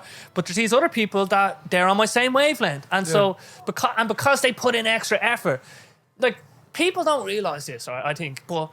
Like, let's say Neolithic on Lemonade, but he gave me enough stems, right? You know, knowing that somebody is putting in the effort, man, you will fucking go to war with that person, and you will do things for that person because you know they do the same for you, and there's something about that that's so powerful. Yeah, 100% it is. That's like Emma O'Brien, for example. Emma is what an amazing man. Oh yes, what an amazing man. I'm genuinely lucky to be able to call him a friend. You know, me and Emma go back quite a long time. Actually, seen him today when I was busking. Oh no, shit! yeah. I was only with him the other night, and Emma he's one of the people on this scene that inspires me the most. He done this thing that he was the RSVP series thing that he done. Yes. Shit like that. Like, he's constantly He's a grafter, writing. man. He's working hard and at a high ass level. And it's somebody like that, I'm like, you're the type of person I want to work with. Oh yes. When I see people post a little something once every 2-3 months, I'm like, I already know that you're not going to put the time of day into this. Yes. You know what I mean? And like me and Emma only spoke recently after I dropped the EP and shit. We were meant to do a piece together a while ago. And I had the gig, the EP. I was doing a lot of shit. So I got sidelined, and then we met up at a gig there the other night, and we spoke about it. We're like, yeah, we'll do this again. Emma actually put it on his Instagram story. Shared the EP. He was like, can we get something done? I was like, and like, for me, I'm like I'm honoured. Honoured, yes. Honoured for Emma to even ask, you know? And that to me, I'm like, straight away off the bat, yes, I will definitely work with you. Yes. With KC, off the bat, yes, I will definitely work with you because I know you're going to fucking do it. Yes. And I know you're going to do it to a high level because you're doing it every day. Yes, and he'll want that. He wants the best result. And it's funny because when you see people grafting, like when I see Emma, and I'm just like, Jesus, he's so pretty. Like when he was raw, but that RSV, when I first only started getting to know some of these people, seeing him writing, actually, I was like, what am I doing? I need to be writing more. Why am I writing more? Why am I this? When I see you and you're just like fucking, that's the first time that really hit me was, I forget what one, I couldn't find it on Spotify today, but you're breaking down your finances, the budget, and what you see. What you see. Ah, fuck. Okay. So, because that summarizes, like, when I wake up and I'm fucking editing something. I'm doing something. I'm like, and I'm like, oh, the next thing, and then I'm just like, oh, I have this thing next week, so I need to be practicing. I have to go out busking now. I need to get like, so I'm always like that drive. I get it. I wrote that shit off the back of like people not giving me shit, but people because in 2019 I went from being down here to up here really quick. Yes, and I was being backed by a lot of people. I didn't expect it all to happen so quick. I was being backed by people to like quickly become the number one in the country. Yes. And Hot Press put me there. I didn't even know they'd done it. I was in the running for number one hip hop artist in Ireland. Whoa. Voted by Hot Press. And that was against the likes of fucking Jafaris, J.L.O.Well, Kojak. I was putting I was putting that category for this vote. Same with other people like George II, phenomenal. Yes. Maliki, phenomenal. And I was putting this category and I'm like, oh shit, I'm up here. And then the gigs got bigger and the money started coming in heavier. And I was in the newspaper. I was on opera. Yeah. And then I got EP and shit, and I was playing really big gigs, like 200-300 sellouts. And holy shit. Yeah, and the money was coming in. Like if you sell out 200, tenner a ticket, that's $2,000 in the back pocket. Yes. You do that 3 times in a month, you're making $6,000 in a month. Wow. That's not bad. That's not bad. You know? But at the same time, the expenditure was ridiculous, and all of the money was being put straight back into the music, straight back into it. And then I was still working a full-time job. And then I started getting shit off people. Like, we go out and we're like, oh, Daly's going to pay for the drinks. He's making this. I'm like, no, I'm really not. Like, I'm investing this. Yeah. I'm not walking around here with bands in my pocket. Like, no, man, it's not like that. And people start giving me shit. Like, one or two of my own friends, who, two of them in particular, who are fucking jobless, were like, oh yeah, you're being tight. And I remember that. I remember that when I was writing that song, and I was like, wait, let me break it down for you. Let me break it down for you. If I make 500 a week, I need to spend 50 here, 100 here, 50 here, and then it adds up to like 460. Oh yeah, we have €40 left for the week, brother. Yes. Don't fucking call me tight. Things are tight for me right now. You break that down, I'm living off €7 a day. I'm living off €7 a day. What, just because I'm in the newspaper or that I've done a big gig? People think all this stuff. Like, they don't have a fucking clue. Fuck off. And thank God I don't revolve or hang around with these people anymore.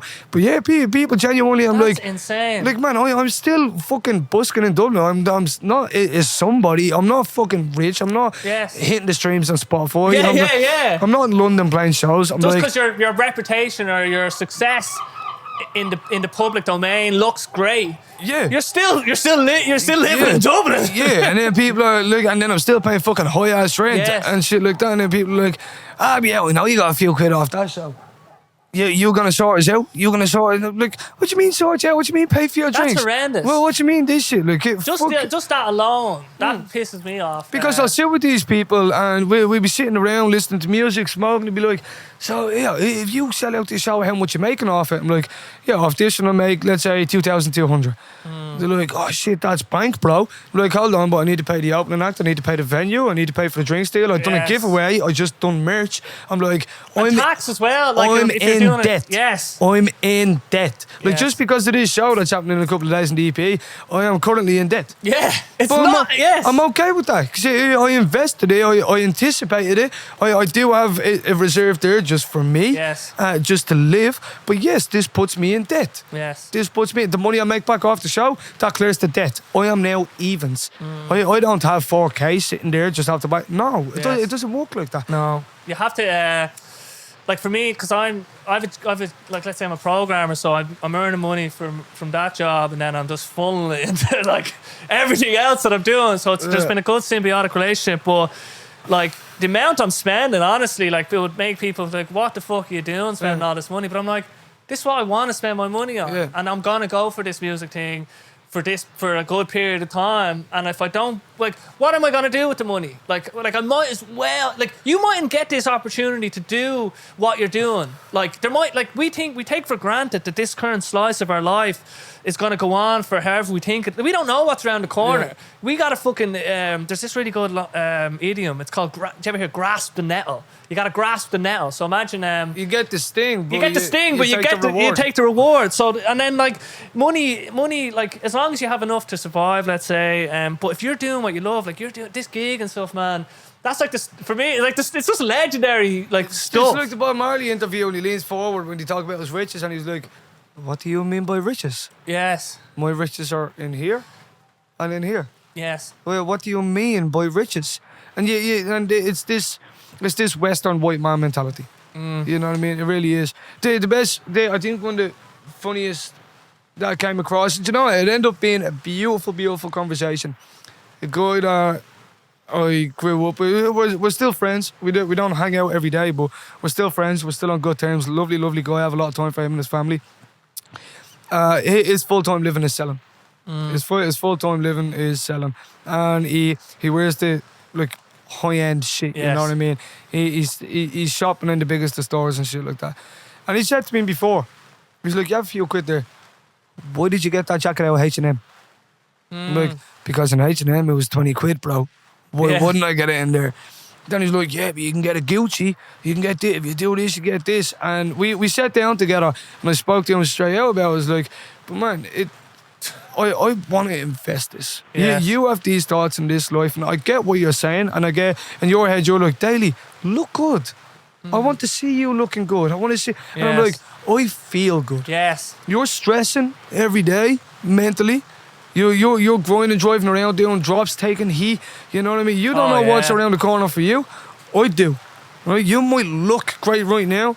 You might have that in the back pocket. You might be wearing these brands. I might not be wearing them. But fuck me, I'm comfortable. Yes.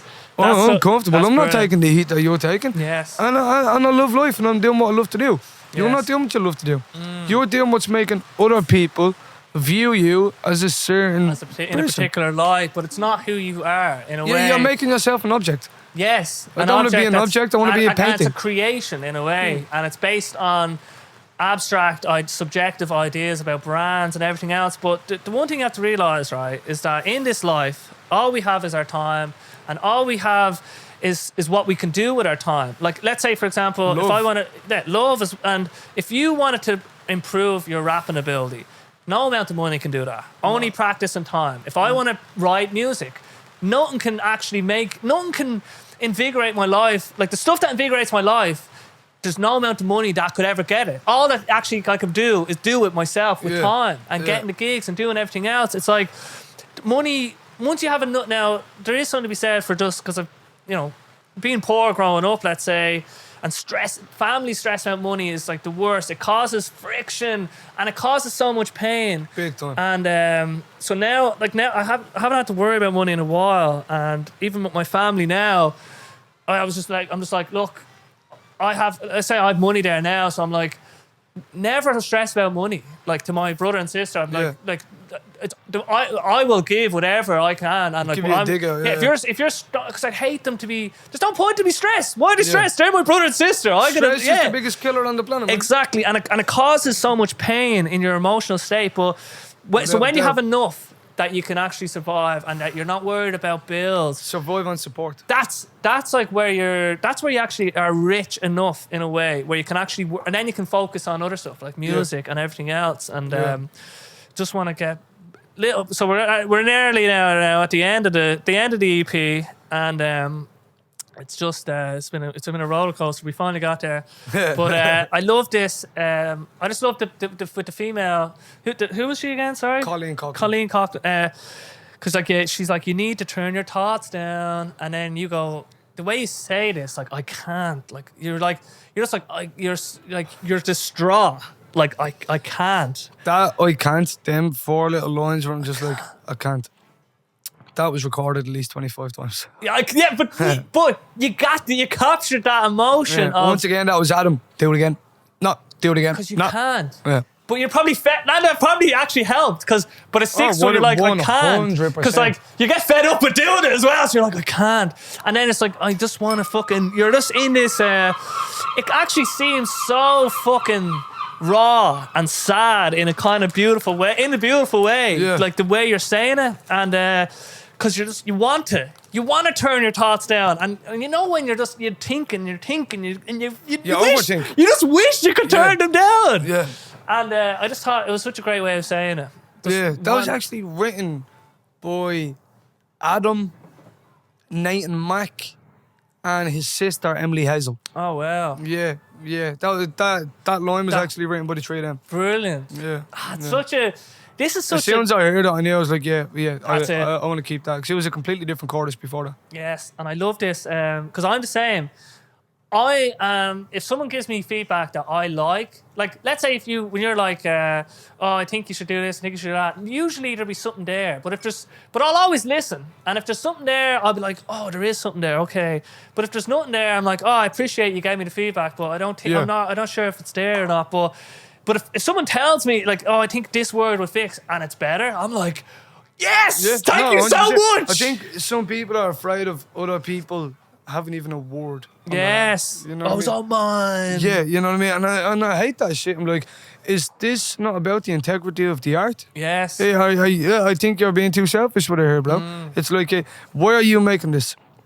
Are you making it so you can sit and listen to it alone for the rest of your life? Yes. No, you're giving it away. It's not for you. Yes. It's the integrity of the art. And if the art can be better, let it be better. Let it be better. Yes. Why block it just because you have this idea of it needs to be all me or whatever it is. But if you sat down on different days, you'd write a different song, or a different smell was in the air. So you like everything. Yeah, 100%. Changes everything. Yeah. So there's and you're not original because you're not like.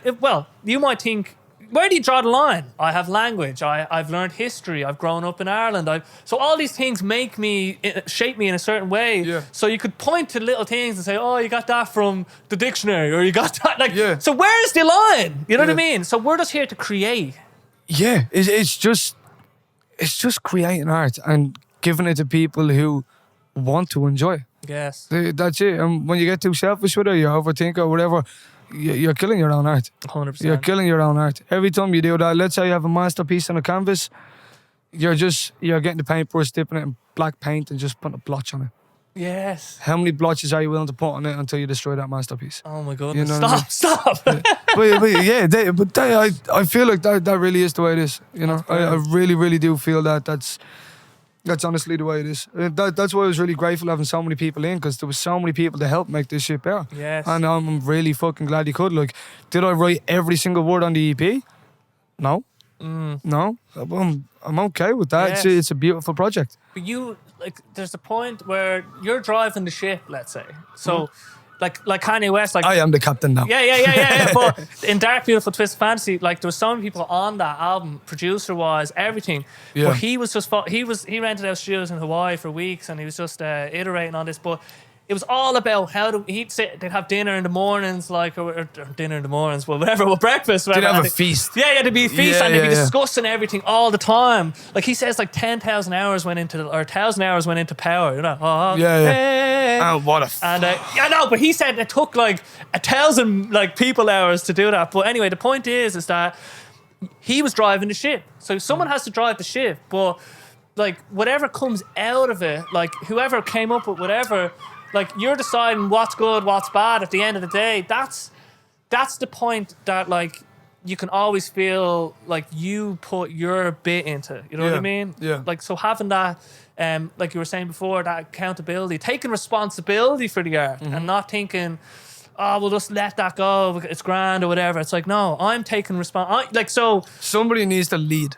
someone needs to lead. Someone needs that final say. It's like, you ever watch The Apprentice? Yeah. Whoever gets appointed as the PM, you know what I mean? Yes. They have to, they'll have a team of 10 people behind him. He'll work just as hard, but somebody needs to run the ship. Yes. Somebody needs to run the ship. Someone needs to make a decision as well. Because if we're just 50-50 on it, you might think one thing, I might think another thing, and we mightn't agree. Yeah. But one of us something has to be done. I can't stand this sitting on the fence shit. Yes. I can't stand. I don't like the hemming and hawing. I like, just make a fucking decision. make a If it's the decision. wrong decision, at least you made it. If Yes. you made a mistake, you'll make a better decision next time. Yes. You know what I mean? It's really, really important to just make a final decision and be like, right, that's it, we're doing this. Yes. If it doesn't work out, right, back to the drawing board, now we're doing this. Mm. When people sit in the fence for too long, it becomes procrastination and nothing Yes. gets fucking done. Nothing gets done. Nothing gets and then that's the shame with everything. So, like, something you need, and then if you get to a place where you only have two decisions in front of you, usually they'll both be all right. You know what I mean? Yeah. Like, it's not Yeah. like going to change. It's not the be all and end all. It's not going to change everything. Yeah. Just having this word versus the next.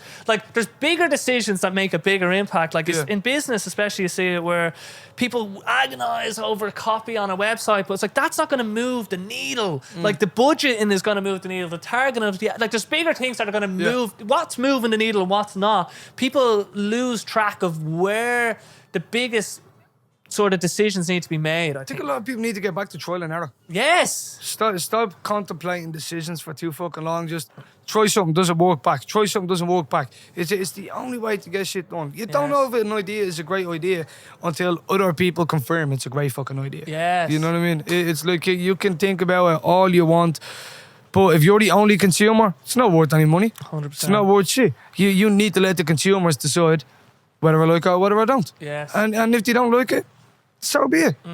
Do it again. Do it better. Yeah, just do Try- it. Do try it again. different. Try again. Yeah, try again.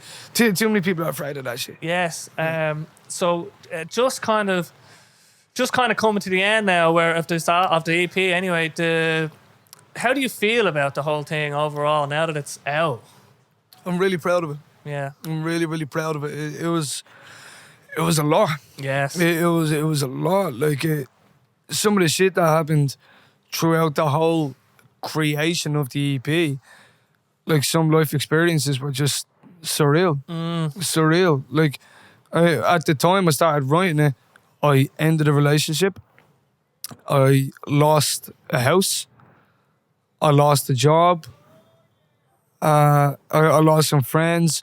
And then by the time it was completed, I have new people in my life who are considered like fucking brothers to me now. Yes. I have a beautiful new girlfriend and we're going traveling together and stuff.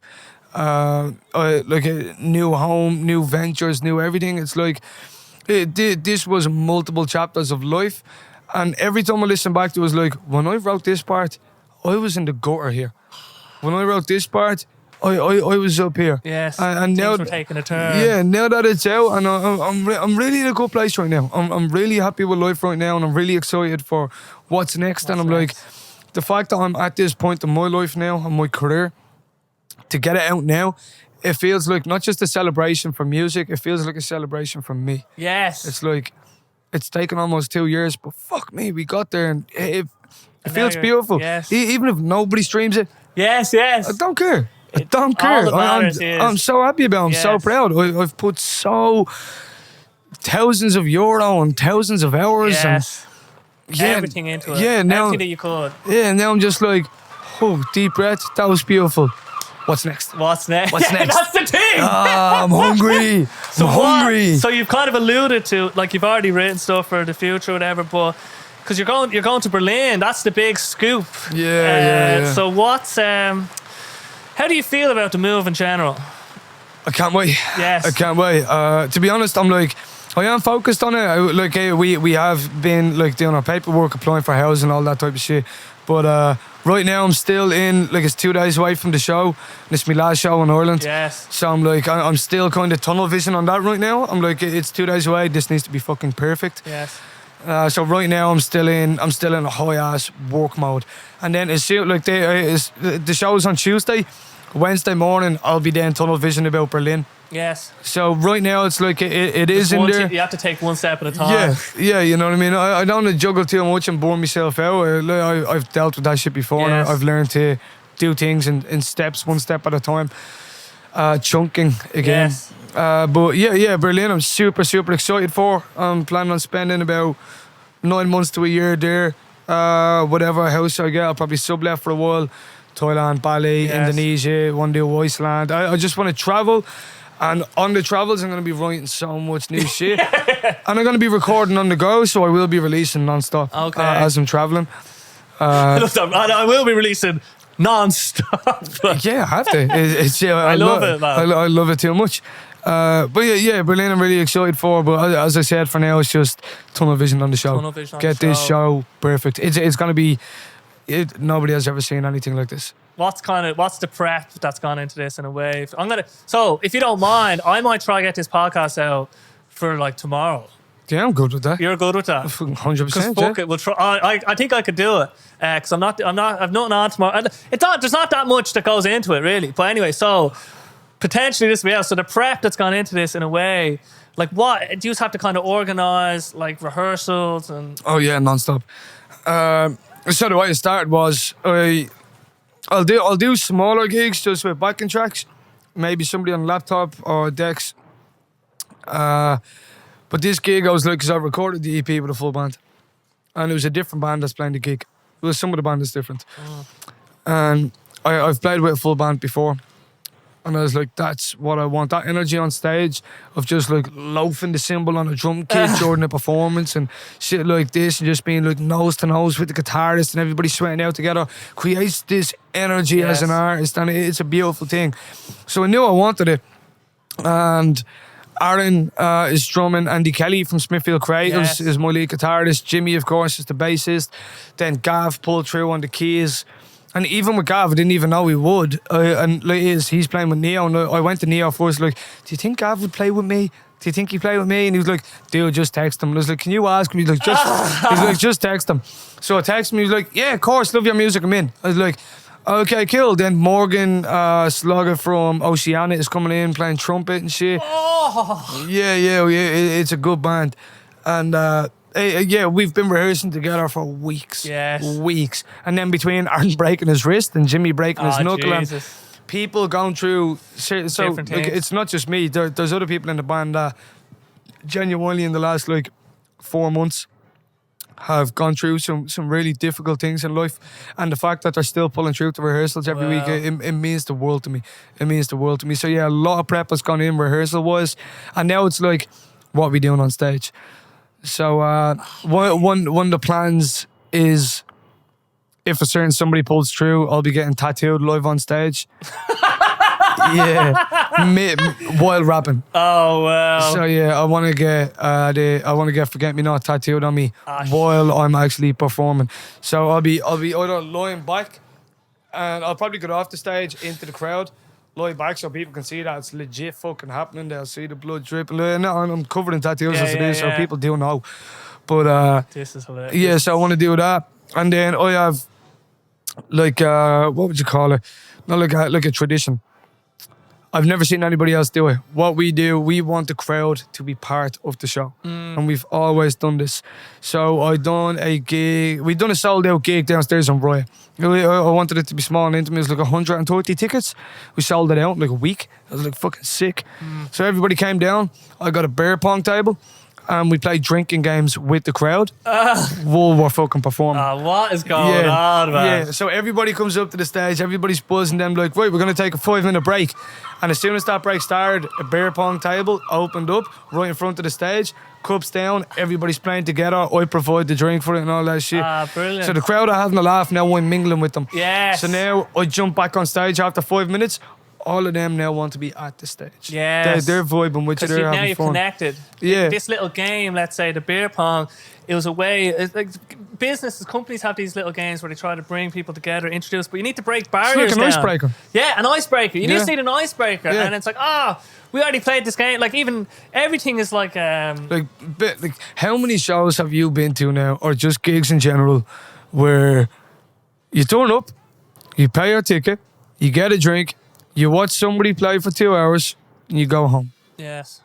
Where's your part? Yeah, What do you get to do? You get to watch it. Yeah, it's beautiful to watch and all, but what more can we get the crowd to do? Yes. How can you turn around a week later and be like, man, what a night, that was mad. Did you remember that? And like, I remember another gig I rented out like 250 quid.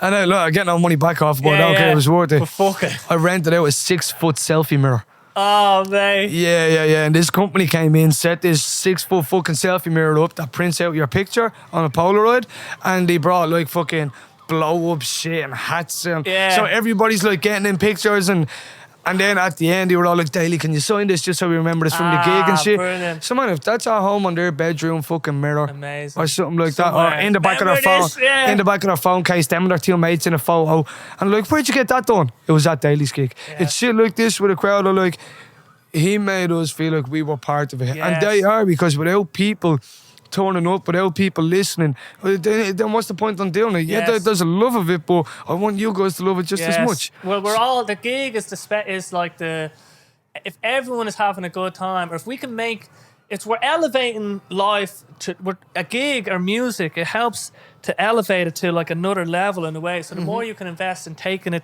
to the next level, the bigger of like a memory, or the bigger of an impact you can have on like everyone's everyday life in a way. This was so out of the ordinary, and it was a spectacle, and we gave it everything, whatever that means. Yeah. And if you can show that in what you're doing, like with the mirrors and or just even the beer pong, obviously it's interesting just that you're thinking about how can we get the crowd in? How can we get them on the same wavelength? How can we make sure that we're all in this in a way? So every gig I've ever done, I get off stage mid-performance and walk into the crowd and rap. Well. So whether it's the whole band stops, even if there's 200 people there, I'll go a cappella. Well. And because it's a cappella, people will crowd. Yeah. And it's an amazing Do you get moment. freaked anything?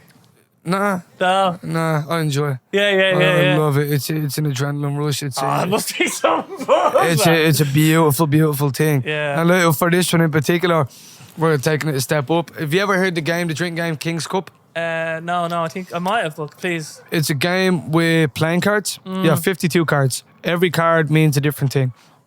So you have 2 to king. 2 is 2 for you. So basically, in between every single song, I'll be randomly selecting a random motherfucker from the crowd. They'll be like, come up to the stage. I'm going to have a full deck of cards laid out right at the edge of the stage. They come up and the cards are face down. Right? There's a big ass cup or a jug, center stage, right in front of me. Right? There's nothing in it right now. They come up, they pick a card. If it's 2, it's 2 for you. The drink in your hand, you have to take two big swigs of it. Right, that person goes, play a song, next person comes up. If you pick up a 3, it's 3 for me. So now you get to pick somebody, anybody you want in the crowd or on stage, they have to drink 3 times. 4 is floor. Everybody has to jump down and touch the floor. The last 2-3 people to touch the floor, drink. 5 is guys. Somebody picks a 5. Every lad in the crowd and on stage drinks together. 6, this is brilliant. 6 is chicks. All the girls drink together. yes. And now it's a thing where we are now back and forth. And King. And everyone's in on it together. Exactly. All the lads like, fuck, all the girls, fuck. Yeah. So now people in the crowd that don't even know each other are nodding at each other like, come on, drink go, it. "Ah, you fucking did it. Like, exactly. So you didn't touch the ground. Exactly. So now everybody wants to dance and vibe together. Not just separately in your little cliques and groups. Everybody is because together. Because we're in a shared game now. Exactly. We are in an energy exchange. Yes. Or the energy that I am giving you through music, I want that back through your vibe, sweat, and movement, your voices. And then the reason it's called King's Cup, as I said, that jug at the front, there's only 4 kings in a deck. Anytime somebody pulls a king, you need to pour your drink into that jug. So 4 different people with 4 completely different drinks, pour it in. Whoever pulls the last king has to drink the fucking... drinks the entire jug. Oh, shut up, man. Yeah. Or it might be that, or what I might do is just get the 4 kings, and then to close the show, I'll do the last track, and I'll just joke the fuck on myself. Yeah. Take over the team. Yeah, you know what I mean? That's brilliant, man. Yeah, I love how... it's just a brilliant way to think about it because the gig... It's energy. It's all it's inclusive. all energy. Because if you... I want goosebumps. Yes, you know what I mean? and you can create that if you're putting everything you can into it, and you're just thinking, how can I get the crowd? How can we all share? How can we all? And I'm not trying to get people drunk. I don't want people to think that I'm trying to fuck them up. The idea is, after 1 or 2 drinks, the inhibitions loosen. You feel more comfortable singing along. You feel more comfortable dancing along, mosh pitting, whatever it is. Whatever it might be. Yeah, and then it just makes it funny. It's just look, it's an interesting game. Can you imagine the videos a week later that are going to come from this? Just some cunt in the corner, I didn't touch the floor. I know, you know what I mean? It's going to be fucking gas, man. Oh, man, this is going to be insane. I'm really looking forward to this now. It's on the Tuesday, actually. It is this Tuesday, 11th. So this will be out hopefully tomorrow, unless I get hit by my own car or something. It's going to be a crazy gig. But yeah, so, Jesus, it's just been... I don't know how long we've been going for, but this has been a roller coaster. I really appreciate just how forthright and honest you've been, and just giving me your time. And I'm just really inspired now. I'm really impressed, and thank you, this is blowing me away. Well, as soon as it ends, I'm going back to fucking work. Yeah, I know, you know what I mean? So trust me, I am mid-shift right now. I don't mind giving you the time. It keeps me away in the bar. But he's been, that's how much of a grant. He's just like, fuck, we'll do it mid-shift. Like, John's funny. I'm used to the camera being at this side. So I keep looking over here, and I'm actually supposed to be looking. Oiling up that Guinness tap. I'm looking at I'm like pointing that, and I'm not, this is mindfuck, man. But is there anything that you'd like to get out just towards the end as we close up shop, I suppose? In particular, I'd say 3 things. 1, please, to everybody, share, stream, and add it to playlist. Enjoy the EP for what it is. It's been a long process, and I really hope that people are enjoying it, and hope to continue streaming it and sharing it and giving me their feedback. Number 2, please turn up to the show. Tuesday, 11th of April, the Grand Social, 7 p.m. It's the last show in this country for at least 2 years. And the third thing is, in terms of the EP, what it's about finding a way, no matter what you go through, to figure out your emotional state and how to end relationships or end chapters in your life, whether it be a relationship with drugs, family, a lost loved one, or a relationship where you actually did love somebody. Don't do it in a way that's going to destroy you and your future. Figure out how to handle them emotions, and figure out how to say goodbye to chapters in your life gracefully and elegantly. And just don't forget the lessons. Brilliant. Well, that is a fantastic way to end. And look, yes, this has been brilliant, and I'm going to be getting this out tomorrow for these guys. And make sure everybody follows the fuck out Basil. And don't forget about Basil Breen! Yeah. And streams the fuck out Nelson as well. Yeah, take me back to Nelson. But Banger anyway, of a fucking tune, man. Banger of a tune. I appreciate that. But anyway, we'll catch you in the next one! Indeed.